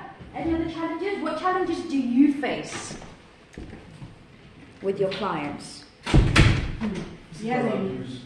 physical abuse. Okay, great. So verbal abuse. verbal abuse, yeah, so they may say something to you or shout at you, insult Yeah. you. What else? Talking to themselves. Talking to themselves, yeah, is that a challenge? Yeah, okay, yeah. Anything else? Sometimes eating themselves. Yeah, sometimes when they feel self-harm, yeah, when they harm themselves, it can be also a challenging behavior, yeah? Great. So when we say challenging behavior, it basically means any actions that you disagree with or unacceptable behavior that may require your intervention. So what that means is, let's say for example, yes, somebody is hitting themselves, yeah? So that means we know it's not okay, it's going to cause harm to them, so we need to intervene, yeah? Or if, for example, someone's throwing things at you, again, it's harming you, you don't agree with this behavior, so again, you need to intervene, which probably means you may need to go away, get away from the situation, yeah? So, let's cover this, yeah. Go through common types of challenging behaviors. So, like you guys said, verbal abuse. So they may abuse you verbally, yeah? Medical non-compliance, so when they refuse medication, yeah, that becomes a challenge to you guys. Communication, when they can't communicate with you or they're not communicating with you, or maybe they are communicating with you but they say something completely different, yeah? So it makes it difficult for you to actually go and support their needs. Self-neglecting behavior, so when they neglect themselves, such as refusing showers, refusing to eat, yeah, or refusing to go out, yeah. Physical abuse, like we said, they may throw things, hit you, grab you really tightly, yeah.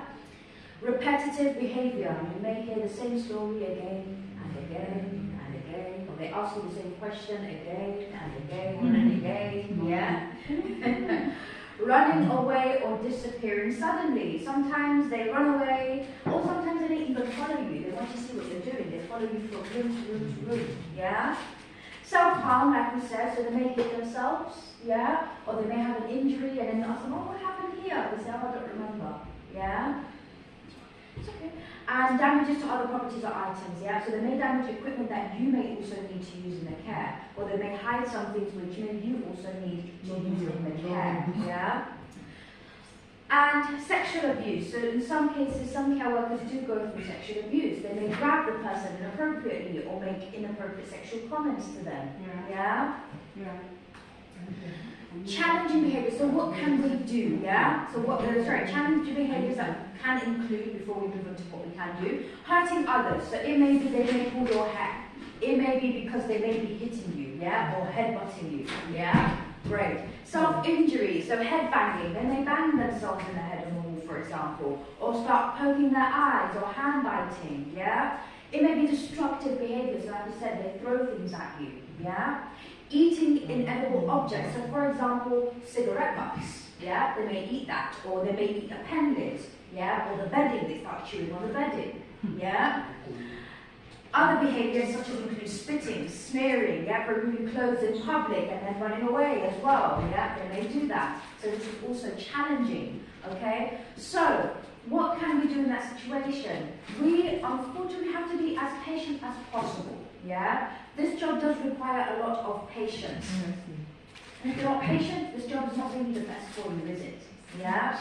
So, challenging behaviours can also be instinctive, emotional reaction, or a form of communication when a person feels overwhelmed, yeah? So always think, this challenging behaviour, is it because I did something, or said something, or is it the environment that they're in? So find out what causes that trigger for them to cause that emotional challenging behaviour. Like, I'm not going to just throw something at you for no reason.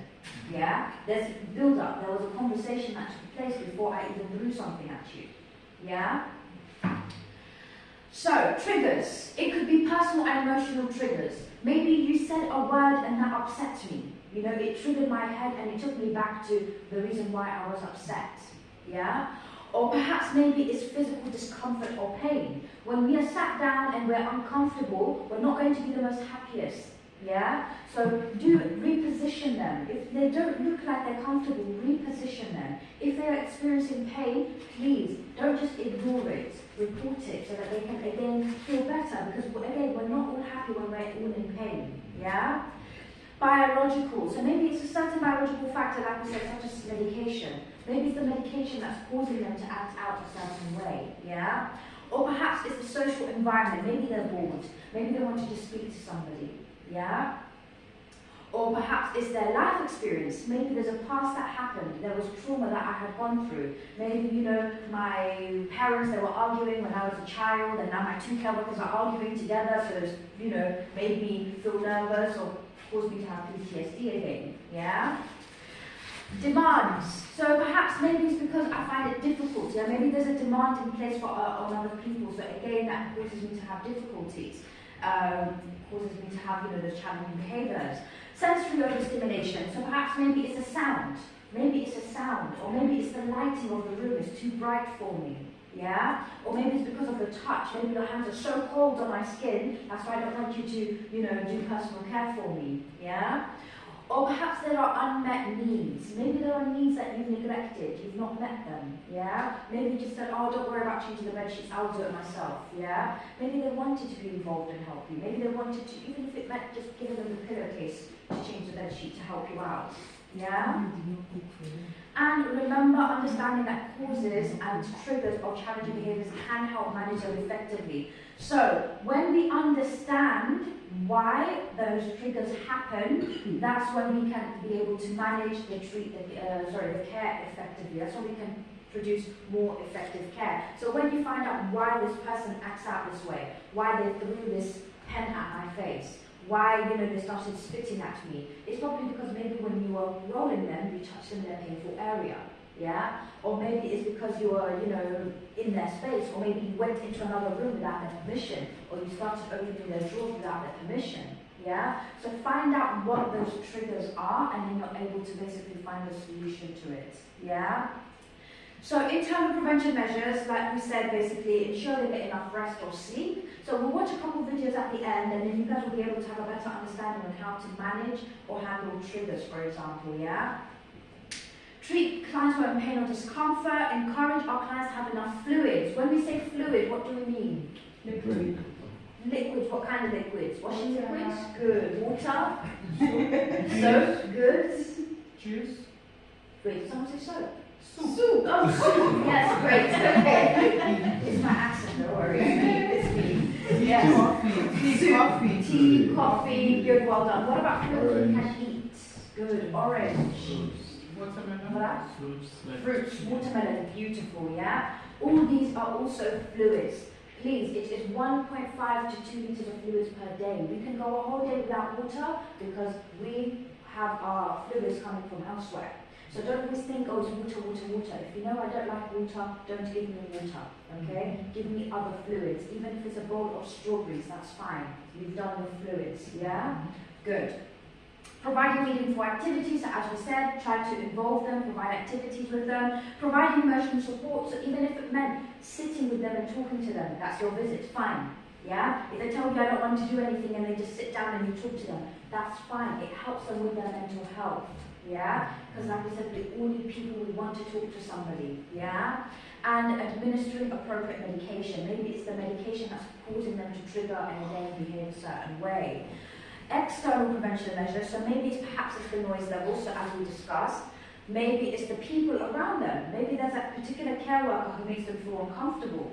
Yeah? Maybe it's because of the way they handle the clients that makes them feel uncomfortable. Maybe it's the daughter or the son in the room that makes them feel uncomfortable. Yeah? Assess the environment and conditions. Perhaps maybe, I don't want to get out of bed for a shower because it's too cold in the room. Maybe turn on the heating for me, yeah? Or perhaps doing challenging behavior risk assessment, yeah? So risk assess your clients. See, are they in, in a mood? Can they, throw things at me and to be prepared to escape if anything happens, yeah? And allowing them to have privacy, okay? So privacy means a lot to everybody, not just, yourselves. Just because they're elderly, it doesn't mean they don't require privacy, okay? So what else could be done? Like we say, try to understand your client, respond promptly. So if they're calling you, try not to ignore them and say, yeah, let me finish this and then I'll come, yeah? They may need you, they may just feel that reassurance that they need, yeah? Treat clients with respect, communicate with them as well, and also their relatives, yeah? So it's good if you work with people who are also involved in their care, and also being patient and gentle. Yes, go on. Must I always respond promptly? I'm asking because I have a client that the minute you leave her, I'm going to leave. She doesn't need anything. Yeah. So that's the thing, they just need reassurance. They just need reassurance that you're there. But I don't expect you to always go back in the room, otherwise you'll never get the work done. Exactly. Yeah? You will never get the work done. Sometimes they are, they need you, yeah? But just make sure you do pop in every now and then. Every now and then, do pop in just to give them that reassurance, yeah? Yes, Felicia. Okay, there's a client that always wants us to cook for her. Like, now, you are talking about treating clients with respect. Sometimes she feels that we don't respect her by declining the assistance of cooking for her, and she gets so upset, like to the point that she may even tell the office not to send you back to her because you refuse to cook. Yeah, what kind of foods does she want you to cook? What kind probably of meals? Maybe she may ask you to unscale fish for her, wash chicken for her, maybe cook normal, proper meal, not the microwave meal. Yeah. Which and the moment she declines, she sees you as a bad person, and she tells you that you are being inconsiderate, and the next thing she reports to the fair enough. Does she have family members? Because I think this is something we can put through to the office, and they can interact with their families and say, can you please prepare home cooked meals? Like, even if it means, having a couple of home cooked meals so they can give it to them to have. Because maybe she just wants a taste of home or something, the proper home cooked meals. But do report it, because there is a way we can go around it. There is a way we can have a solution for that, because you can see, like I said, it really upsets her. So I wonder why. So try to find out next time when you do go, why would you like me to make you some meals? Yeah, maybe there's some kind of attachment to that. Maybe, I don't know, her partner used to always make meals for her, or her daughters used to make meals for her also. Yeah? And she just feels like it makes her feel closer to home. Or ask her what type of foods, and then again, like you said, so list the type of foods that she would like, and you can see if we can work our way around it. Yeah? Yeah. Great.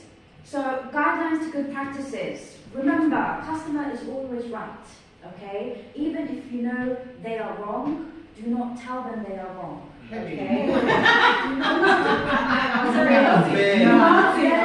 Argue with them, of course, but do you want to be told, no, you're wrong? No, this is not how you do it.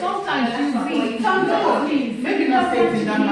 That makes you feel angry, it makes you feel upset. You feel like, what is this person talking to me about? I know my thing, I've been doing this for hundreds of years. Who are you to tell me? So there's a way, the British, they are sensitive with words, okay? like we say encourage them to take medication, not insist or force. Yeah. So it's the English language. So we have to change the way we use the English words, okay? So yes, you're right. Obviously, in some cases, you do have to let them know, oh, you're wrong. But to tell someone you're wrong, oh, they're pissing me off. Yeah? So you have to just change your wording, yeah. So then change the words, okay? Because that can really trigger somebody, yeah? Good. So, even if it is not your fault, it costs nothing to say I am sorry. It costs nothing. Our lovely gentlemen here, you all have wives or girlfriends, you tell them sorry, they calm down, don't they? Yeah? So, it's the same for your clients as well. Okay? You tell them, I'm really sorry, I made your cup of tea wrong, but even though you did make it perfect. Yeah? But you tell them, I'm sorry, I'll do it again for you. Yeah? I'm really, really sorry. Go in the kitchen, maybe heat it in the microwave, give them that same cup of tea back, that's it. Okay? Okay, please, I want to see something. Yes, go on, Coretta. Okay, so in a scenario that yes. Okay, there are certain clients that once you admit you're sorry, you actually did it wrong. And they can actually report that you did it wrong. Yes. So you admitting that you're saying you're sorry, to some clients is you saying that really I did that thing wrong. Don't take it personal. No, it's not about taking it personal. Now, it can be in different scenarios. Now, for example, now, maybe the person self-harmed themselves. And, oh, where did you get the scar? You okay? What happened? Then he said, oh, as a carrot, you guys did it. Then I said, okay, if I say I'm sorry, so you see, you guys only keep saying I'm sorry, but you keep doing this to me. Do you understand? Yes. So, but in that scenario, maybe I'm not a cause. Yeah. Maybe she's self-harmed, or maybe something just scratched her or something. Yeah, but you know, mentally, that sorry means a lot to me. It's okay. For example, I have care workers sometimes come to me, they say, oh, Muna, you booked me for training, you didn't even ask me, you didn't tell me that. I don't have time to argue with care workers. I will tell them, I am so sorry, I will change your time. What time would you like it? We have training on this day. Would this day work best for you? No problem. I'm very sorry again. I won't let it happen again. That's it. Care workers happy, they move on. Yeah? Yeah. We're both happy. Yes. They don't like it. Sorry is like I'm saying, for some people, I think you have to understand who you're working with. Yes. So because personalities are different. For Yes, some people, they are. the moment you're telling them you're sorry, it's as if it's you are as if reopening you are the reopening they're reopening the wound, and you're making them feel more angry. Yeah. They don't So like it's I'm not- sorry. Yeah. So No, you see, no, okay, no, listen to sorry, what I had okay, just said. okay. I told you a care worker came and told me that, not just a care worker, but care workers, they come and tell me, you know, I booked them on this day, this day. I didn't just say I'm sorry and then I move on. No. I gave them a solution to their problem. Yeah. You see that? I asked them, oh, what time would you like? I made them feel very important. I asked, what would you like? Let's work what's best for you, not what's best for me. Yeah? So it's not just about saying I'm sorry, it's also making that person feel I am in control of my rota again. I get to decide what time, I get to decide when I'd like to come, and that's it. As long as you're attending the training, I'm happy. So what is the problem with you picking what time you want to come or what day? You're coming to training anyways. Yeah? So think about, it's not just saying, okay, I'm sorry. Try to find a solution. Yeah? Try and find a solution to their problem. Try and find out, investigate. Make that person feel important. Yeah? Because when you make that person feel important, that's it.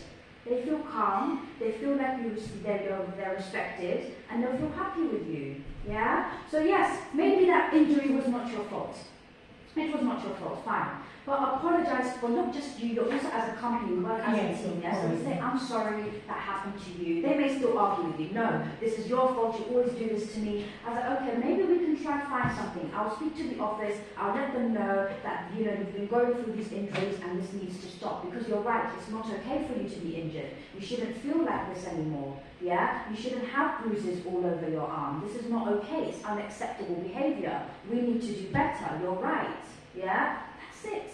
They will feel calm, at ease. You don't feel like you need to argue with them. They're both happy, you're fine. So it's about the way we speak to someone. When it comes to mental health, our choice of words really make or break a difference. Yeah. So life's too short to stress about other people's problems. Don't worry, yeah? Yeah, think about what's worked best for you and what, just to keep them happy. Even if it just means keep them happy. And a lot of them have dementia, you're arguing with them and they don't even remember your face. Yeah. Yes. Well, but I think, my own opinion, maybe I'm not right, but I think it depends on the situation.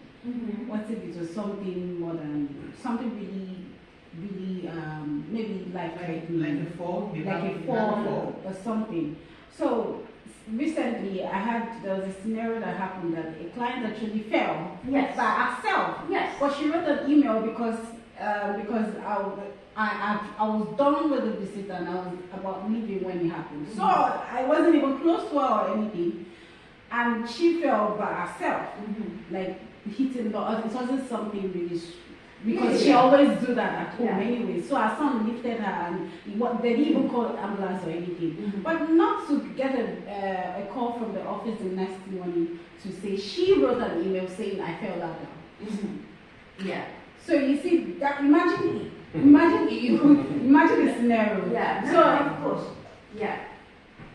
So imagine if, of course, when she fell, I went to empathize with her. I tried to make her feel better and all of that. And I waited for her to ensure she was. When our son lifted her, Mom, you're fine. It's nothing serious. Really, it wasn't nothing. It wasn't something serious because she was trying to get up, then sat back or fell on the floor or something.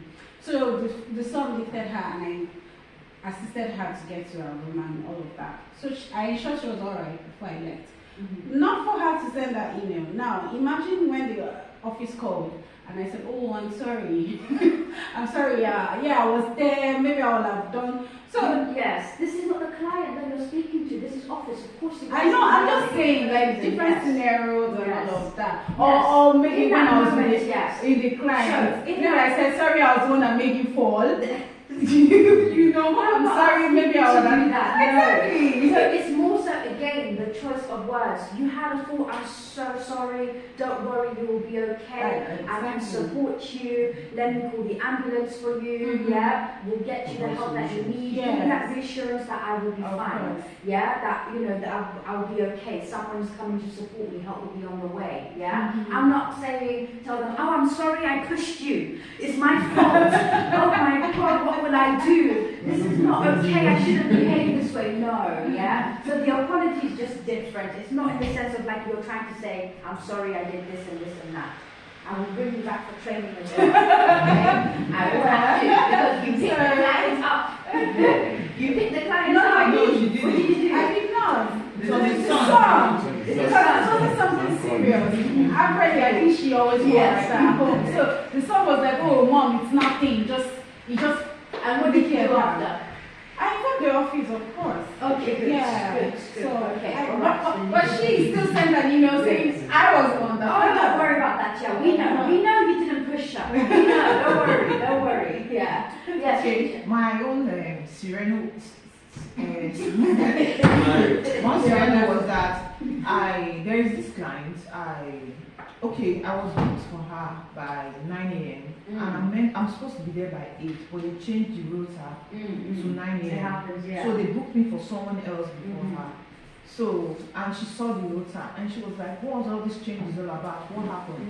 And I told her, because I needed to take her to church. And I told her, I said, it's nothing to worry about because by this time, while I'll be with this client, I think you can be, because she does a shower by herself. So I told her, I said, by this time, I'll be with this client. You can be having your shower. So we don't stay too long in the house when I come. It's just for me to get you ready, dressed and take you to church. Guess what this woman told? I was just trying to explain the whole thing to her. Guess what she told me? She said, who am I to tell her what to do and how to plan a day? Right? That's a trigger. Yes, that's a trigger. She said, who am I? Who am I to tell her what to do and how to plan her day? I said, not like I'm actually telling you what to do or how to plan your day. I'm just trying to explain to you that I have a visit before you and these are the things you can. I'm just trying to remind her of the things she can be doing before I will arrive. And she said that she doesn't even have any business with me, that she doesn't have any business with me because I don't have any, I'm not in any position to tell her anything to do. I said, okay, and after that I said, if you have any concern, I think you need to reach out to the office because since you don't have any So let's review that. There were so many triggers there. Yeah? So first, you come at a time when she didn't even expect you to be. Yeah? So that's one. I'm already angry. My care worker should be here at 8, but she's coming at 9 o'clock. I'm already angry. Yeah? Number 2, you tell me there's nothing to worry about. I will worry. Yes, I worry. You know when you get angry, if someone says calm down. Yeah, you tell me to calm down. Yes. So that's number 2. You tell me don't worry about it. Yeah, we're still going to have a day. No. And then on top of that, we're telling you what to do or how I should run my day when I've been waiting here since 8. Yeah? No. Okay? So, again, just simple apology. Simple apology. Just claim your fault for it. They will not, it's not your fault. No, of course it's not. I know. But what I'm trying to say is, I am so sorry I'm late. You're right, I should have been here on time. However, we can still get through the day. Yeah? So it's not saying don't worry about it. That's not the day for the visit. That wasn't the day for the visit. Yes. That wasn't the day. No, that wasn't the day for it is representing the office. That wasn't the day for the office. Instead of not many talk, I think you should have also called the office because I'm not the one doing the work. That is where saying I'm sorry comes in. You are not being sorry just personally. You understand? It's not personal. It's for the office. And also, when you're saying sorry, there's a way you say sorry, and even who you're telling sorry will not accept the sorry. Yeah, because even just like you said that some clients will say, you don't need to tell me sorry. So they said it to me as well. The client had a call for something. Yeah, I'm sorry. And I was like, oh, that's fine. How do you just change the topic immediately? 100%, yeah. You understand? Try not to be on that topic for too long. Exactly. Yes, it happened, but try to say, okay, we have a whole day ahead of us. What would you like to do? We have, 8 o'clock. Oh, let's start with, a cup of tea. Shall we, have a cup of tea together and then we can continue? It's not everyone. Exactly. I said it has It's not everyone of them.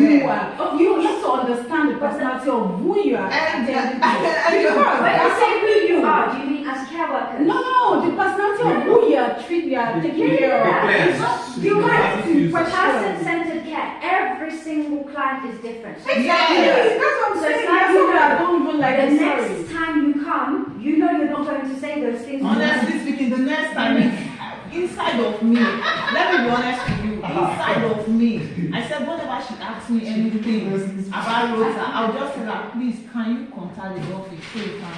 I'm not the one. You see, that's you being defensive. I'm not being defensive. No, she should contact me. It's not me.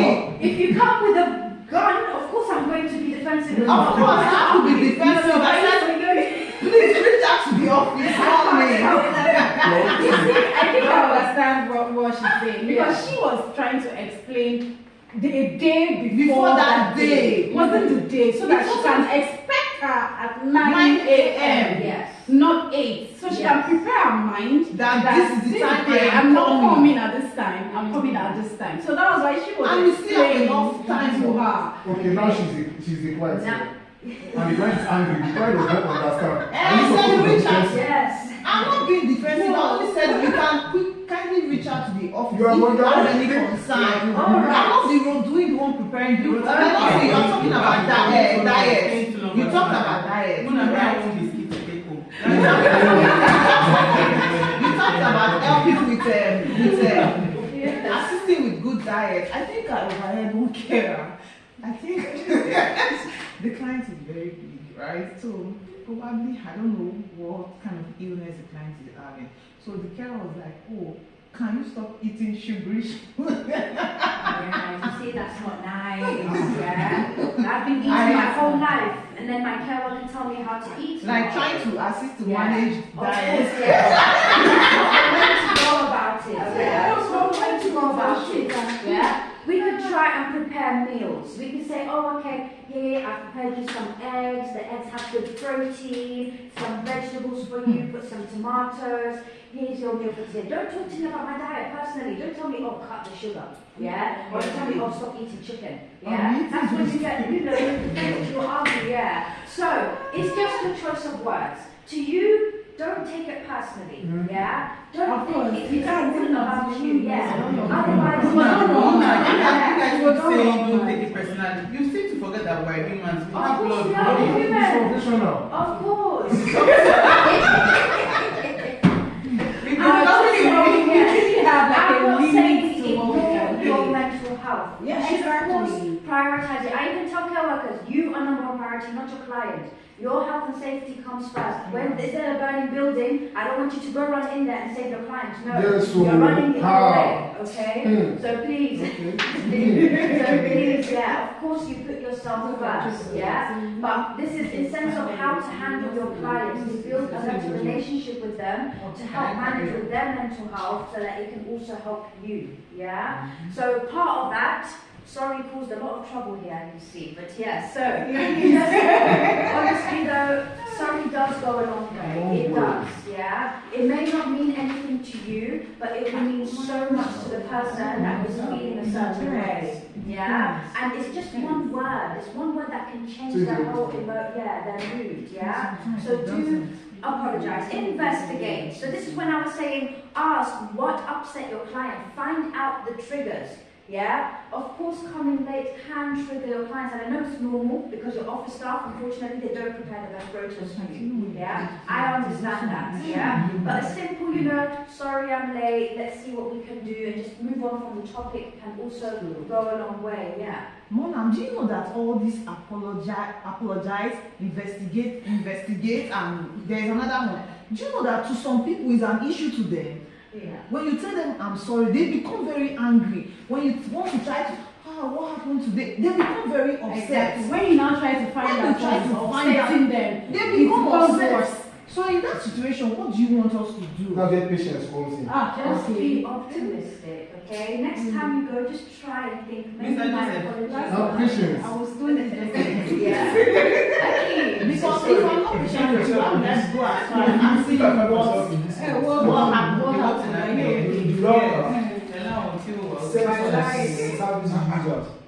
Like maybe I'm visit that service user by night on my own router, but other service users router is being received 8 a.m. Yeah. So how do I handle that? Of course, I know it will help better if your team also provided a good rota. I know it's not entirely your fault, but it's like we said, just speak for everyone, speak for the company, just say, sorry, the company did this, sorry, I'm going through this time. Did you see what I did we argue? The sorry is the problem here. The sorry is the problem. Joseph, if I hear one more word Give from you, reassurance, yeah? So give them a little promise to tell them, oh, I So will you are saying promise. Promise. Yeah. No way. No. Just let them know. Because I'm not the one preparing the route. I gave reassurance. I gave promise that we will meet up in time. That you won't do it again. Yeah. So give them that. No, they do it over and over again. I know they do it over and But over again. why I know, are and they it's not sending- fair on you guys. I understand. Yeah. But really and truly, do we want to keep talking about the problem? Yeah? So now you guys, your experience, you know how to handle it and just move on from that problem. No, but Mona, instead of you guys saying that we should always Give I'm sorry, assurance instead of from us all saying we should thank always you. apologize, why don't you just try to handle it from the root? Of course.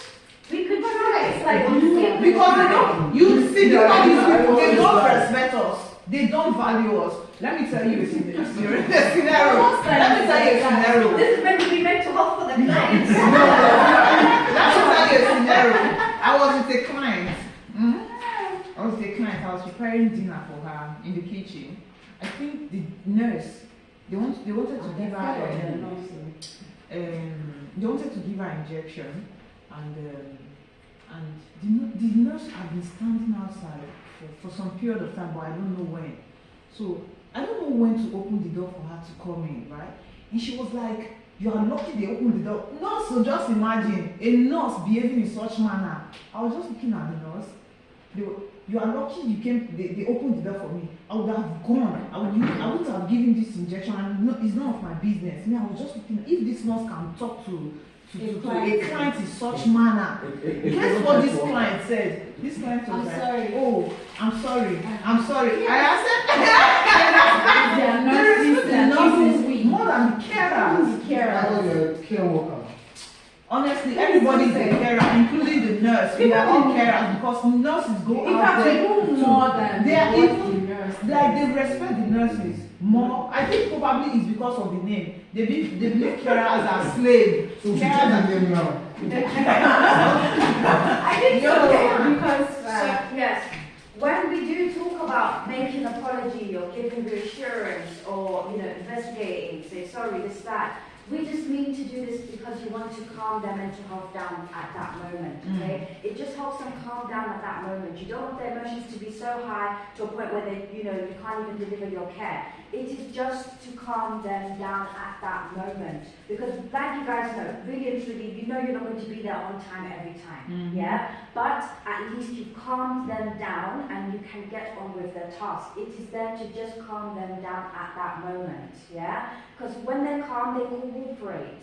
Yeah? So of course it's not going to be the permanent solution to everything. It won't be a permanent solution. But it is going to help you in that moment. They're calm, you can get on with their task.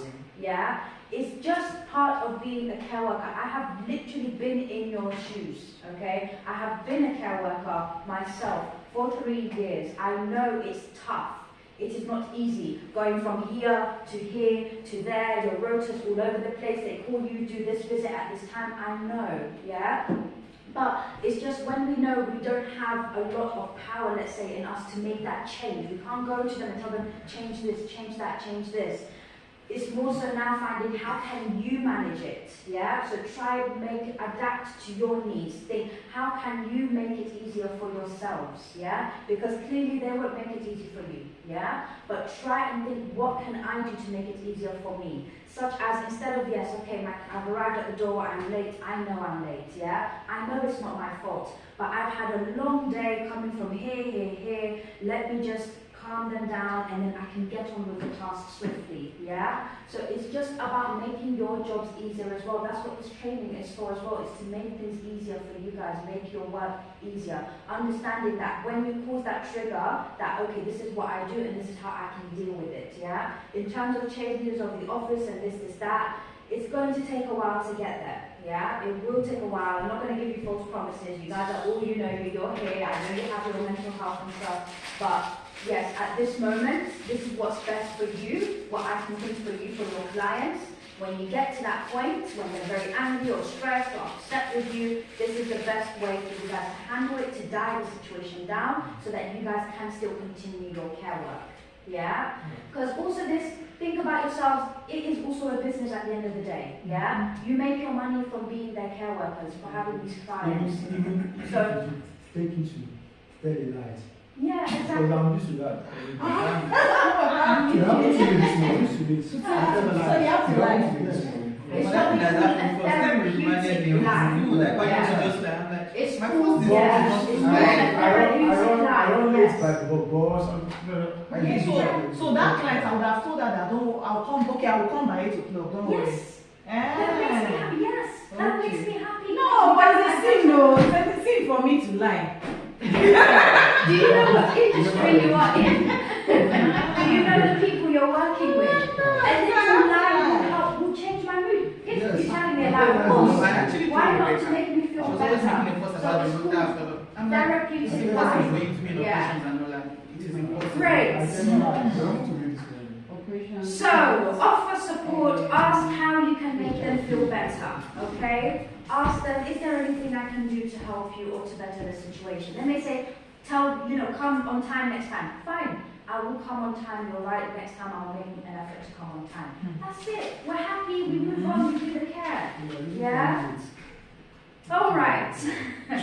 If it didn't work, this is where we are. Apologize for any inconvenience again. Apology is still there. Okay, it didn't run away. You still apologize. Yes. Ask the client if they want you to leave them alone for a moment. Maybe it means your face right now is really bothering me. Leave me alone. Yeah? Go to the next room, put on your PPE, Give them the time to calm down, yeah? Come back and observe positive change. If you can see, maybe they've got a bit distracted, that's your opportunity to come in and just say, hey, how are we doing? Shall we begin our task now, yeah? Or would you like a cup of tea first? Or would you like to have your shower now? Are you ready to have a shower, yeah? Is there anything you want me to prepare before you begin your shower, yeah? It's like 30 minutes visits. Come, yeah. Try to continue the Is it the same way like other points? Like 30 minutes, 45 minutes? It could be obviously different times, it's different times, each time is different. Yeah. Some have half an hour, some have 45 minutes. From 1 hour. What time are we going to use to convince them? Now look at that. Don't apologize. You apologize. Wait, please 10 minutes or 15 minutes to try to convince 10, 15 minutes, fine. Whatever it may be, as long as they can begin, that's fine. Get a task done, yeah? You guys all know you need to prioritize your 3 tasks, which is any moving and handling, any medication, and any personal care. That's it. You don't have to try hoover the home if you don't have time, yeah? You don't have to try water the plants if you don't have time, yeah? You're just going to prioritize the 3 tasks. As long as those are done, you're good. It doesn't matter if you run out of time, yeah? Because you're right, realistically, you will not always complete the task in time. You won't, yeah? I know you won't. So do the ones that you can do, the ones that are most important, yeah? Write short report by email and then yeah, okay? So at the end of it, write a report, write an email so that we know what upset them. Maybe you may say, oh, I arrived at this time. She said that I was upset. She was upset with me because I was late. Yeah? This gives the team a chance, okay, all right, when they read their audits, they read your notes because she was late. Oh, okay, it's me, my coordinating. It was horrible. Yeah? So it will also help them evaluate. It will also give them an understanding, okay, it's not me all the time. It's not care workers all the time because it isn't you. Yeah? You try your best. Sometimes it is the office staff, yeah? Alicia, you want to tell I want story? to tell, yes. Let me tell you a story. There is that same client. I don't care. Do you know what happened? We went to church and I dropped her off. On our way back, we had a long distance walk because the church she went to was a close by church. So while we were coming back, she said I should drop her, or that I should go and get her plantain. I should leave her in one roundabout, like just by the side of the road, and go and get her plantain from the shop. That she will stay there and wait for me. Yeah. I told her, I said, why do you want to do this to me? Because you are putting my life at risk. Honestly, I told her, I said, why would you be demanding for plantain? My visit with you is to take it from church to your house and not for shopping. Mind you, she first of all, she asked me to rush the shop and get her milk because she was inside the church. Now I'm trying to go out of my will to do something to make her happy. Listen, she was inside the church and I feel she's safe and secure there. She gave me the money. I rushed to Sainsbury. I bought her milk. While we were coming home, she said, oh, I will stay here and wait for you. You rush to the shop and buy me plantain. I told her, I said, I'm sorry, I can't. I said, I am sorry, I can't do that because you are putting my life and your life at risk. And at this point, I am having this visit to you. If anything happens to you, it's on me. And I don't want to get myself in trouble, and I don't want to put you in trouble also. This woman became angry. She became angry and she was talking that I don't have sympathy. I'm behaving as if I am not a human being, as if I don't have it. I did not see anything. She was just complaining and saying all sorts of things. I said, as for me, I cannot leave you for anything. I cannot even leave you, even anywhere to go and get you plantain. I said, if you want. I told her, I said, she can go by herself. But when I've dropped her in her house, you understand? I have to take you, and ensure you are safe. But for me to leave you anywhere, I told her, I said, I am sorry, I cannot do that. That was how she became angry until we left the house. So in that situation, what do you think I should have done? Just, yeah, from what I can see, it's just choice of language, yeah? So it's just the way... It's not about choice of language. It's not a choice. You can let me know. It's not choice of language. I listen to you, you don't want to listen to me. I'm listening to you. You will let me say, no, she said I should say I'm sorry. I said I am sorry, I can't do that. Yes. So, from what I heard was there's a lot of problems. Where was my solution? Okay, Yeah. You didn't give me a solution. You didn't tell me, oh, okay, which was good. You explained the safety, which is good, but you didn't make me feel safe. Yeah? So you could say, oh, okay, let's go home, yeah, where you're safe. I can't leave you alone, unfortunately. I have to remain with you. You did good on that, yes? But let them know, okay, I will contact the office and let them know we will send another care worker to get you your plantain. Yeah? That's my solution. Okay, so I'm expecting my plantain later this evening from my care worker. Yeah? So provide me a solution. Yeah? When there's a solution to things, I feel calm. Okay, so even if the solution is a lie, what if that's the only visit you have that day? I would say, well, they encourage us to lie. Alright, let's watch this video. Yeah? Let's watch it. Yes. First video. So yes, do pay attention to this one. This may be something you guys may relate to, okay, as care workers. Let's watch and comment the comments.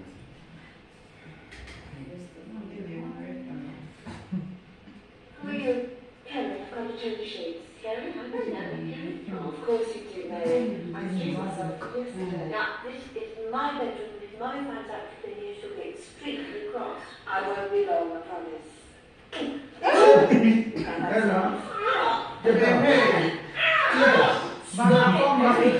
She's still saying stuff that will be out there.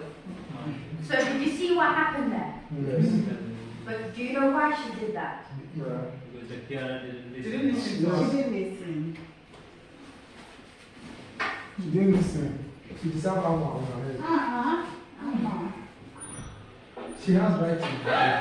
Great. So you saw, she basically said, I want to change your bed sheets. Yes. She didn't really seek consent. No, she just said, I want to change your bed sheets. Yeah, So that's basically, rude. get out of bed so I can change it. Very rude. That's not nice. Yeah? Great. Stop it, Mary. I see you Hey. Come on, proper mama.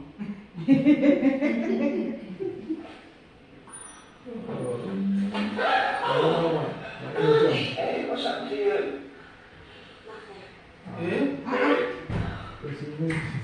You know that new resident of Mary?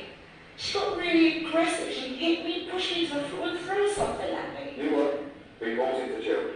I'm not squealing to the manager. Well, she's obviously hurt you. I don't want to take it any further.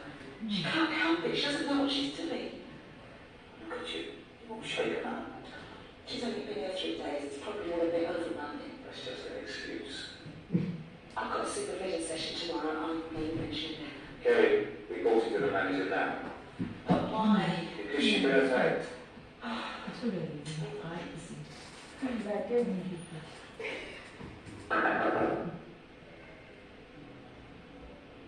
Come in.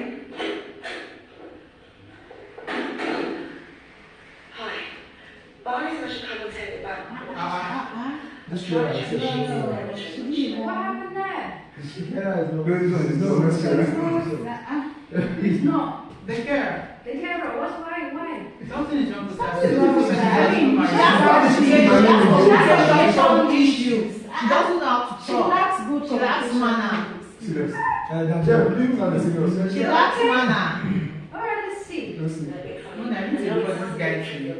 She said she didn't know me, and then she sort of hit me and then pushed me over. Not now, Kerry. Well, Barney reckons I should report it, as it's effectively an attack on me. I mean, I wouldn't lie, but it does actually hurt a bit, especially where I fell onto the floor. For God's sake, Kerry, does it really matter in the grand scheme of things? Yes, it does. She attacked me, and it goes with the territory. If you don't like it, go and work in Tesco's. Says me. It's manager. Great. So, what happened there?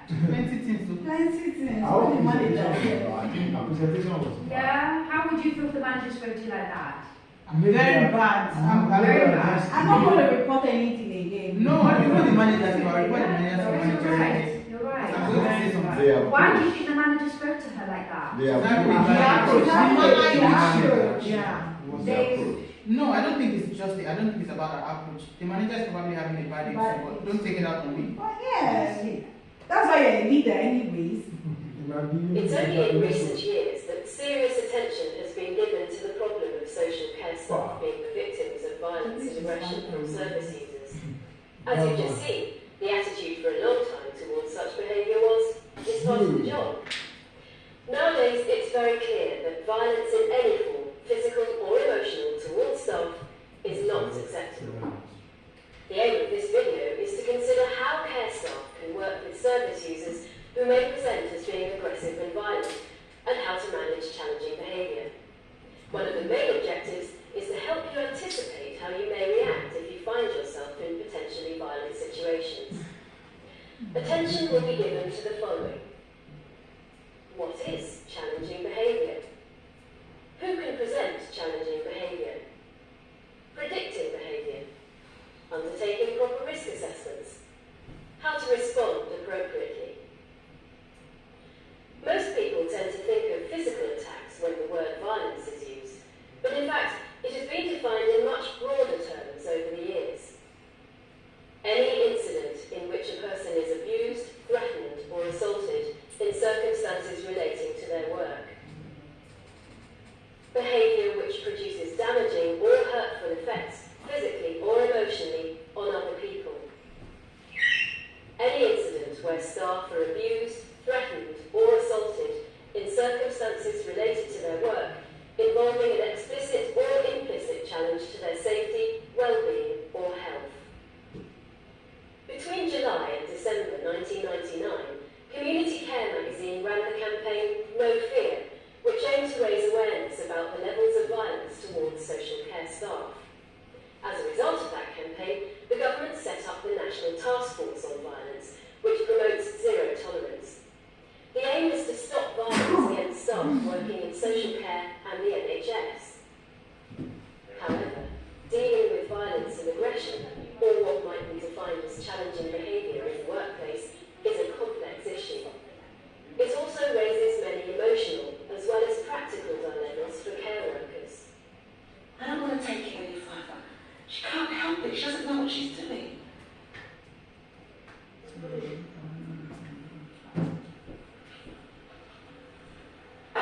Mama? What's up with you? I didn't ask you to sit next to me, but start. All right, no need to bite my head off. What's the matter with you today? No sleep. No, you was open again all last night. Again? You should call the police. It will put you in a good mood today. I have an offer I can't refuse. Especially after yesterday. Oh, yeah? What is this offer? Well, send us on. Oh, darling. Sorry, Kerry. I've got nothing to Mr. Dennett. Give me his bail. No doubt he'll be awkward. One more man as usual. So back to the newspaper. Oh, by the way, manager wants to see you urgently. No doubt to be rude to me again. But not for long. You want to see me? Please sit down. Yeah?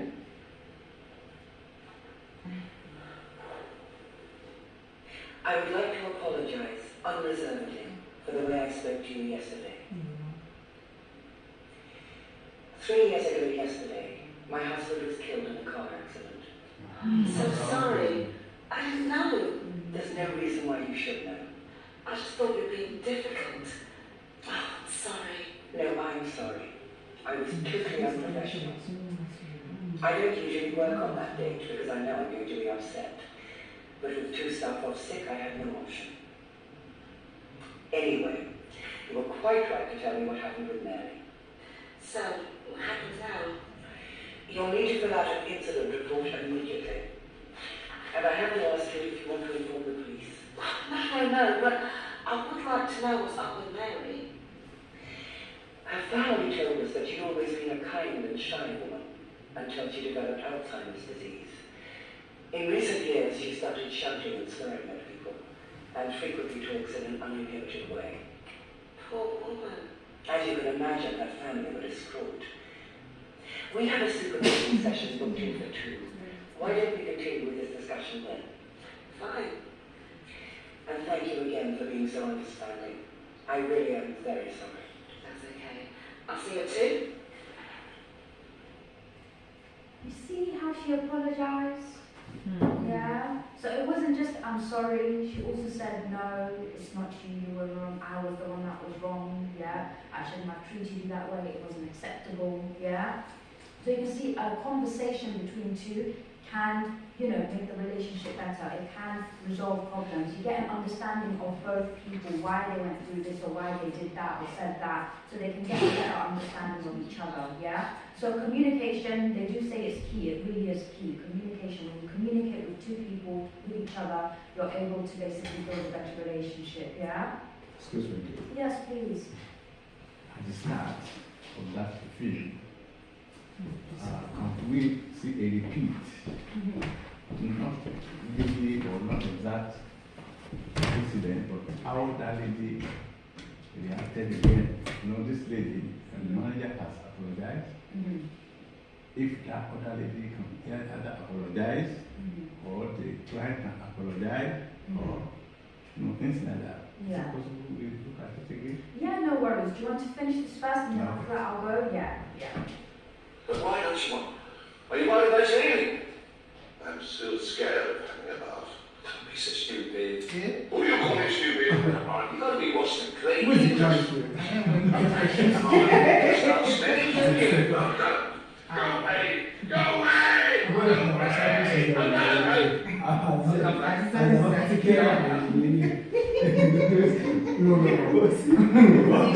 Words really have an effect on people. The choice of words can really affect people. Even if you say it in a joking way, don't be so stupid, because we all know it meant joke, you meant, no harm in this.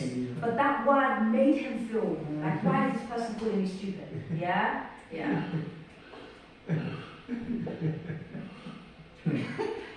I've noticed you don't seem to be very happy working here at the moment. Well, I'm just a bit fed up with all the abuse. You're having problems. Yeah, you could say that. I'm sure Reggie's mad. Typical behaviour of a schizo. I'm sorry. Well, he's got that challenging behaviour. And what does that mean to you? Well, it's what mad people get. Someone like a schizophrenic or an adult with learning disabilities. Some can get quite violent, can't they?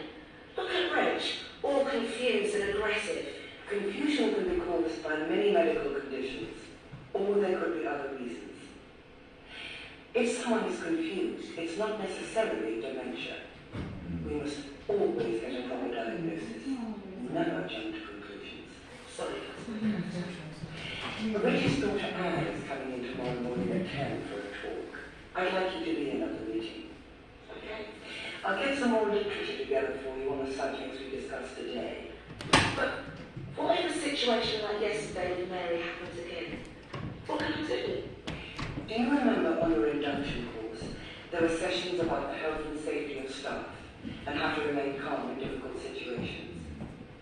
The things you have to remember, Kerry, are always know where your nearest exit is, never have your back to a door, and never allow anyone to come between you and that exit. Ah, yes, and breathe deeply. Yes, remember your breathing if you're feeling panicky. Breathe deeply from your lungs, in through your nose, out through your mouth. And wasn't there a suggested distance between you and the person? Yes, 3 feet or more. Okay, I'll bear it in mind. So, I'll see you tomorrow morning at 10.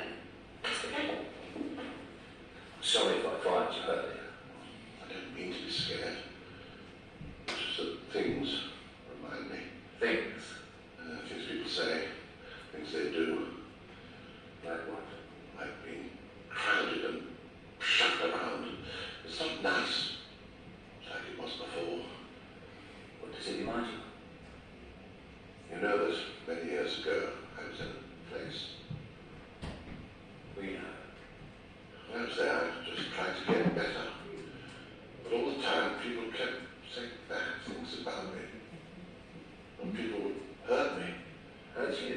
I couldn't work out why. It's like it all happened in a dream, but I know it was real.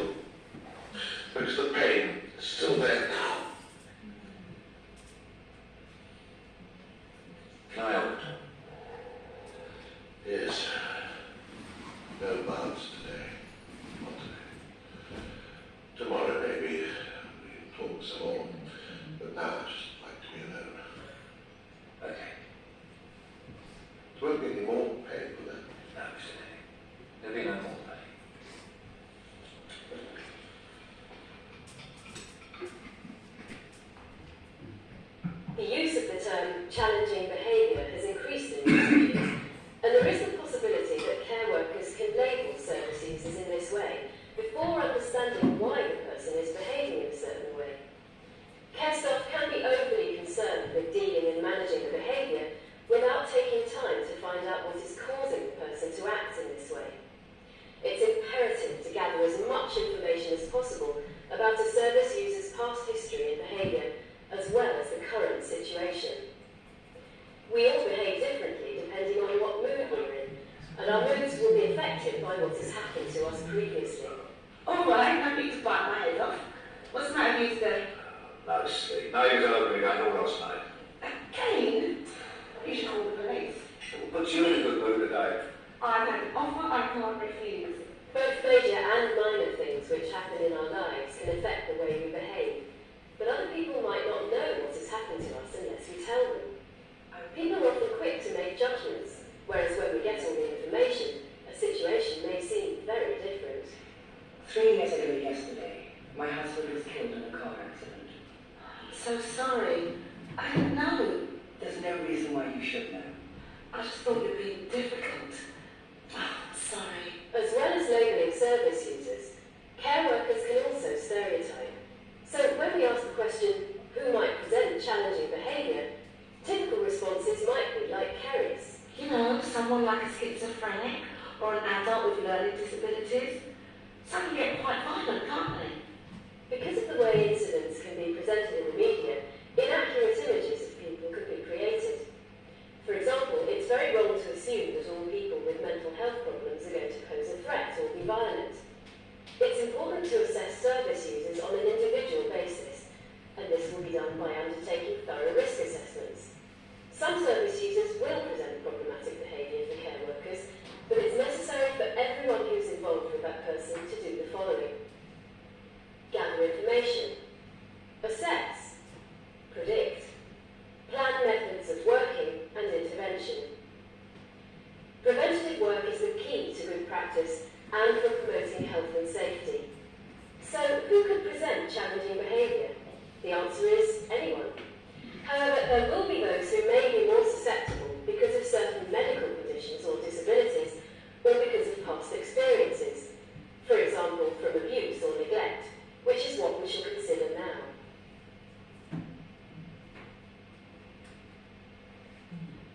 Which part was it that you wanted to see again? No, none of them. That part that they hit the girl. Yeah. Probably the lady apologized or the client apologized. The manager apologized to the I know the manager has apologized, but No, those 2 men, that big man, and this girl, the service user, both of them apologized to each other. But if that the service user, the woman apologized, the girl apologized to her. Yeah, no, of course. Sometimes, because we understand, not all clients, basically, they all have their own conditions, their own, things they're experiencing, going through. Some are able to apologize, some are not. But we're not there to look for that for them. Yeah? We're there to just basically make their lives better, in other words, because that's what we are here for. We're improving the quality care of their lives, yeah? So we shouldn't be expecting much from them. We don't expect an apology from them. That's fine, yeah? But from us, they would expect us, it's part of our job to also tell them, we're sorry for doing this and that as well, yeah? It's part of that caring nature that we have, yeah? So yeah, no, you won't expect, for example, the Lady Mary to apologize to her, yeah? If anything, is the care worker that owes her an apology, she just said, we're changing the bed sheets, yeah? And obviously that caused a trigger as well, yeah? And if you heard as well, she said she also developed Alzheimer's. Now, when you're dealing with someone who has dementia as well, you're not going to get an apology from them, really, yeah? Yeah. sometimes you do. And you tell them, when they are called, you tell them, oh, I did this, I'm sorry.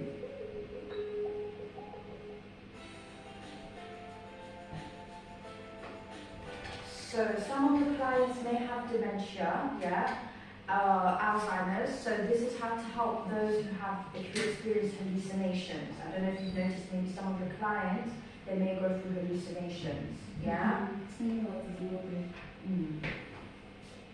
I noticed I'm waking up in the middle seeing things in a room that aren't actually there. We're both exhausted during the day because we're not getting enough sleep at night.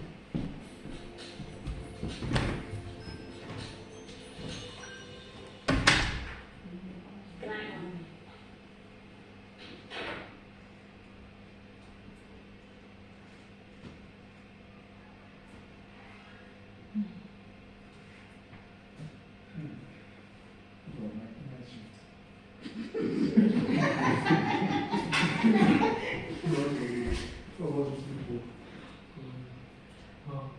Honey, help me. What's wrong, Mom? There's an evil man in the room. Please. Somebody here. Same. No one's here.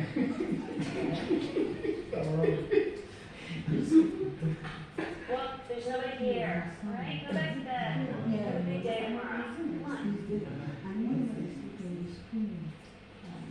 Good night, Mom. A person with dementia may experience hallucinations when the disease affects the regions of the brain that are responsible for interpreting sights and sounds. Hallucinations commonly involve seeing or hearing things that aren't there. They can transform ordinary, everyday experiences into frightening episodes. A good approach to reducing hallucinations is to identify and eliminate the objects or things that trigger them.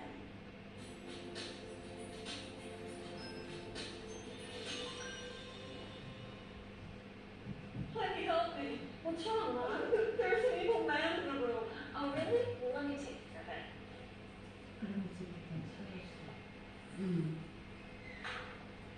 Oh, I see. Okay. Well, I'll take care of it. And you stay out here. And always lie, okay? I'll sit with you until you go to sleep, okay?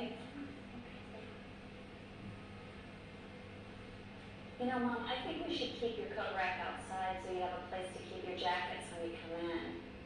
Okay, dear. Okay, good night.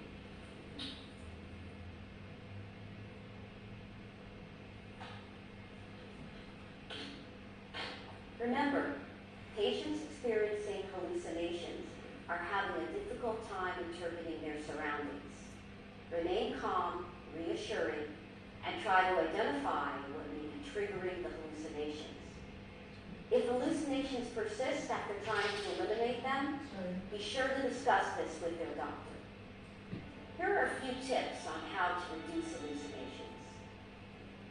Look around and try to see things through her eyes. What might cause her to misinterpret what you see? Identify potential triggers such as open curtains, shadows, mirrors, or televisions left on. In the bedroom, use a nightlight to create a more peaceful sleeping environment. Always remember to remain calm and reassuring. Do not yell or scold her. Help her back into bed and reassure her that she is safe. Okay. Hopefully that helped you see it from a different perspective, yeah? So when your clients have a rough night, try to find out what it is. Don't just, find out and then you leave it, yeah? Try to investigate, try, like they said, see from their perspective, see from their eyes, what is it that's keeping them up at night, yeah? Brilliant. Which one is this one?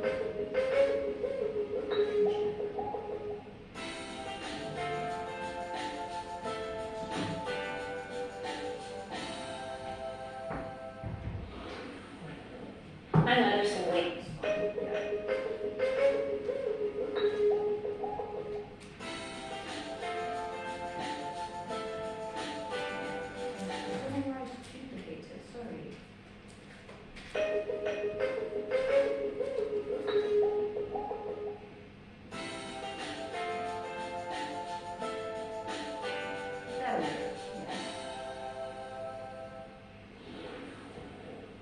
Grandma asks the same questions 50 times a day.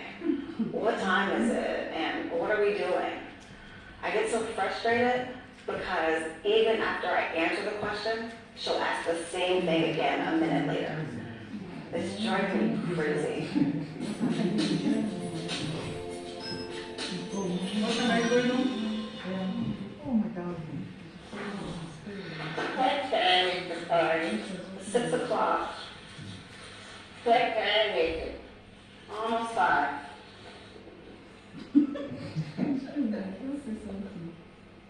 What can I miss the party? Were you listening to me? I answered that 2 minutes ago. The party's at 6. Stop bothering me. I need to finish wrapping her gift. Repetitive questions are a common behavior in those with dementia. Many families find themselves at a loss for a solution and become frustrated with this behavior. Repetitive questions are often triggered by anxiety caused by memory loss. The best approach is to reduce these triggers and focus on alleviating anxiety and uncertainty. As the disease progresses, people with dementia lose the ability to remember what they have just said or done. Sometimes it is their inability to express a need or emotion.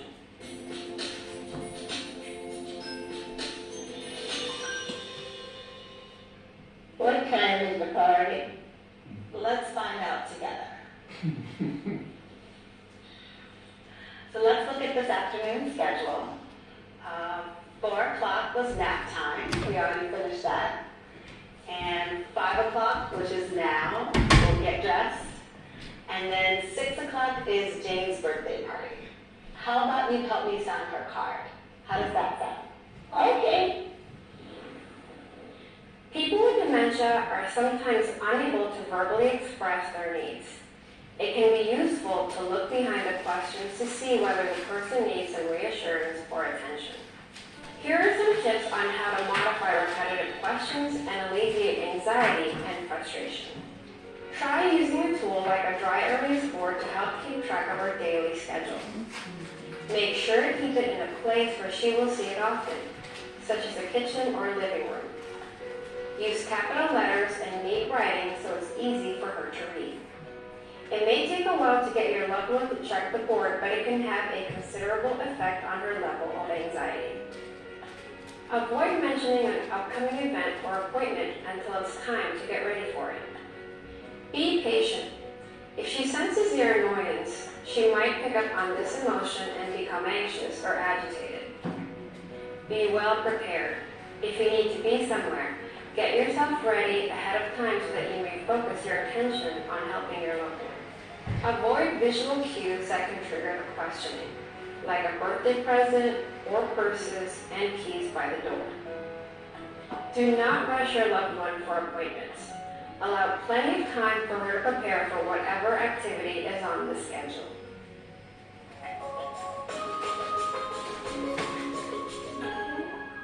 Any questions?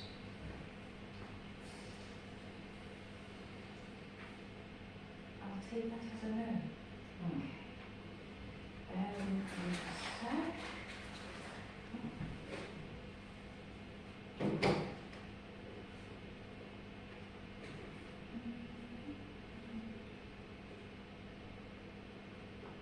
Okay, yes, there is actually one more I'd like for you to watch. Okay.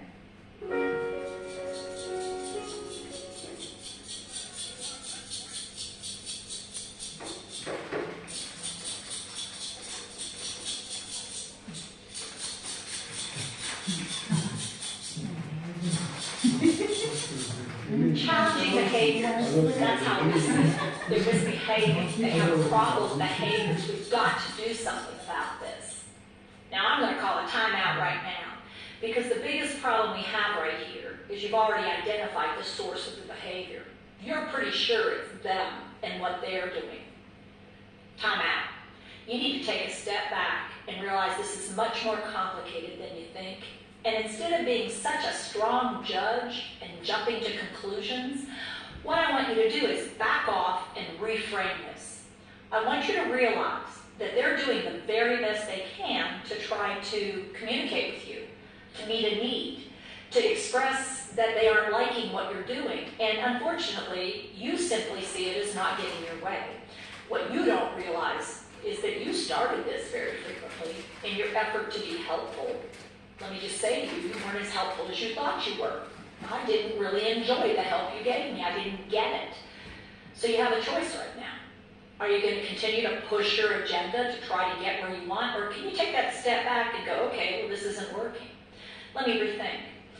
So what you want to do when you experience a behavior you're not liking, you need to, whoa, take that step back. Take a deep breath, let it go, and realize now it's time to kick in the front of your brain and to become a really good detective. Try to figure out what might be driving what you're seeing, what you're hearing, what you're feeling, and what they're feeling. What maybe you're smelling and they're not picking up on, what they're tasting versus what you would be tasting. Because what you want to do is realize that you need to see it from their side.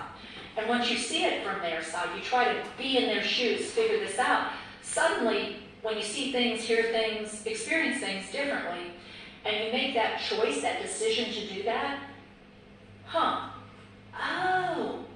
the uh-oh becomes an aha. Because you can start to realize it's the setting, it's the care, it's the gem. It's who they were before this all started. There's lots of pieces to the puzzle. Your job, if you want to do this well, and do this over the course of this condition, is to stop the judgment, time yourself out, and reframe this behavior.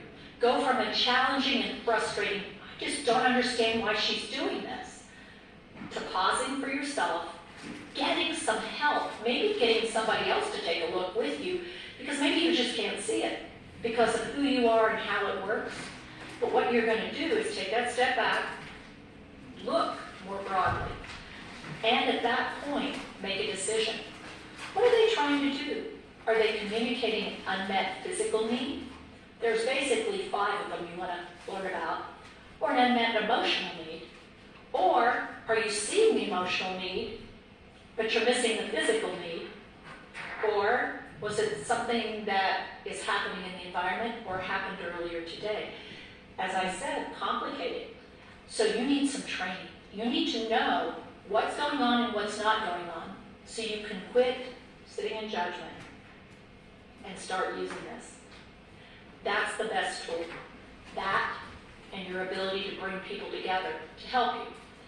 So with challenging behaviors, it's not about them. It's about us and what we choose to do about this effort to communicate an unmet need and helping us figure out what is the need and how can we better meet it for success for both of us. Making a positive difference because we choose positive approach to the care. Now remember this lady? What do you think she's doing? You see her beating on the chairs, making noise, annoying people, and you know she needs to go to the bathroom. It's been a long time. You try to make her stop, but she won't. What if I told you she used to clean houses for a living? I'm going to try substitution and a positive approach rather than trying to make her quit. Miss Leona.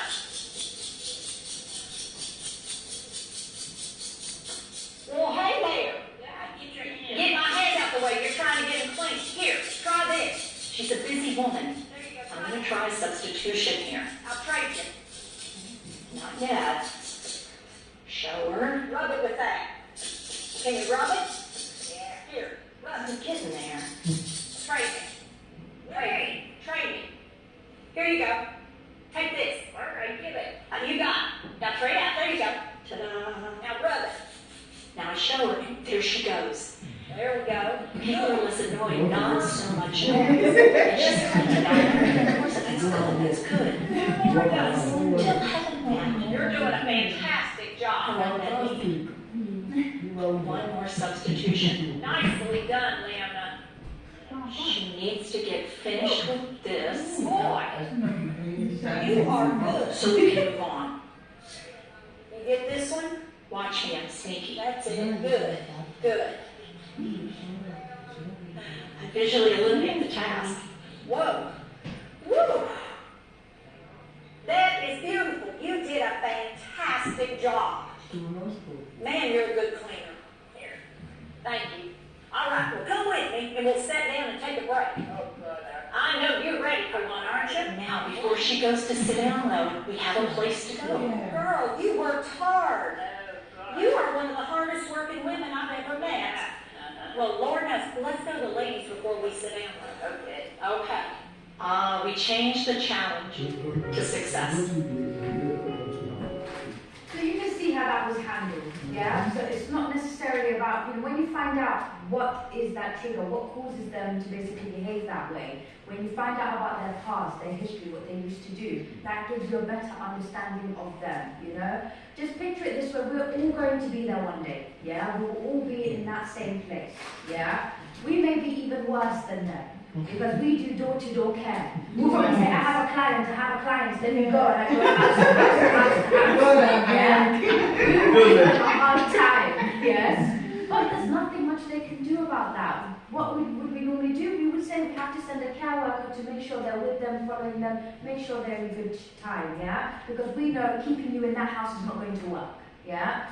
So try and think about what we can do to help them instead of, I need to think about how I can basically make my life so easy. Because yes, it can make your life easier, but when you think about yourself too much, this is where you're now making it difficult for how you can provide care for them. So when you're already judging, that's when you kind of make it difficult for your job. So be open-minded, find out what it is that's causing them to behave this way. Then you're able to find out, okay, so this is the reason why they behave this way, they do this or that because of that, yeah? So for example, we had a lady who used to check people's pulses, yeah? She would say, can I see your hand? Can I see your hand? She checks people's pulses. But when we understood, because she used to be a nurse, that's when we change things around, yeah? So it's the same for your clients today as well. They all have lived a life, yeah? They've all had their past experiences, whatever it may be, great or bad or exciting, whatever they may be, yeah? But when we understand them, it makes our jobs easier as well, okay? Great. Do we have any questions? Yeah? Perfect. Give me a moment then. Let me close this. So let me mark. You have Joshua yet?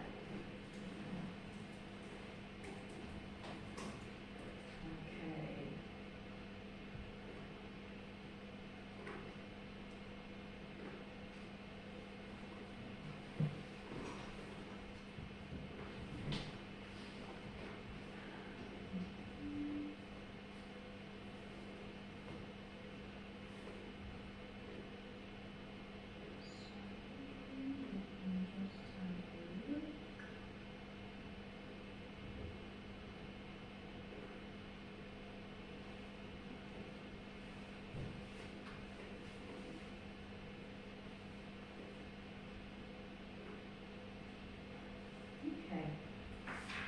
Alright guys, do we have any questions? No? We're okay? Brilliant. Doesn't seem to be working. I wanted to do a quick knowledge check, but it's not appearing. It's just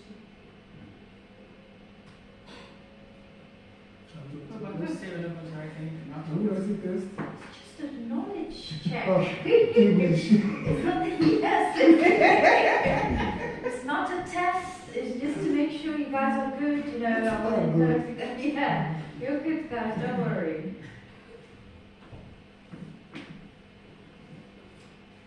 Lucky for you, doesn't seem to be appearing. Oh wow. Oh boy.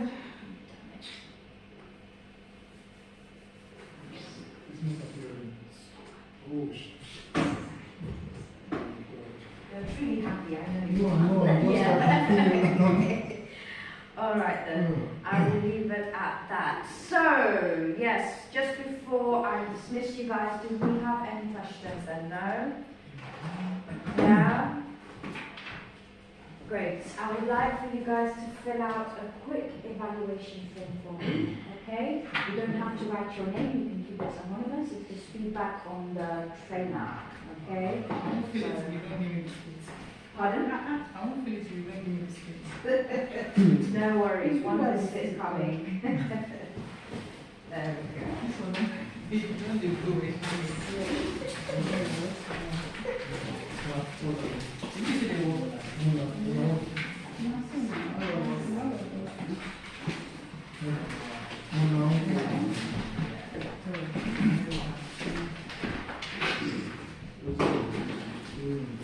why it's always back.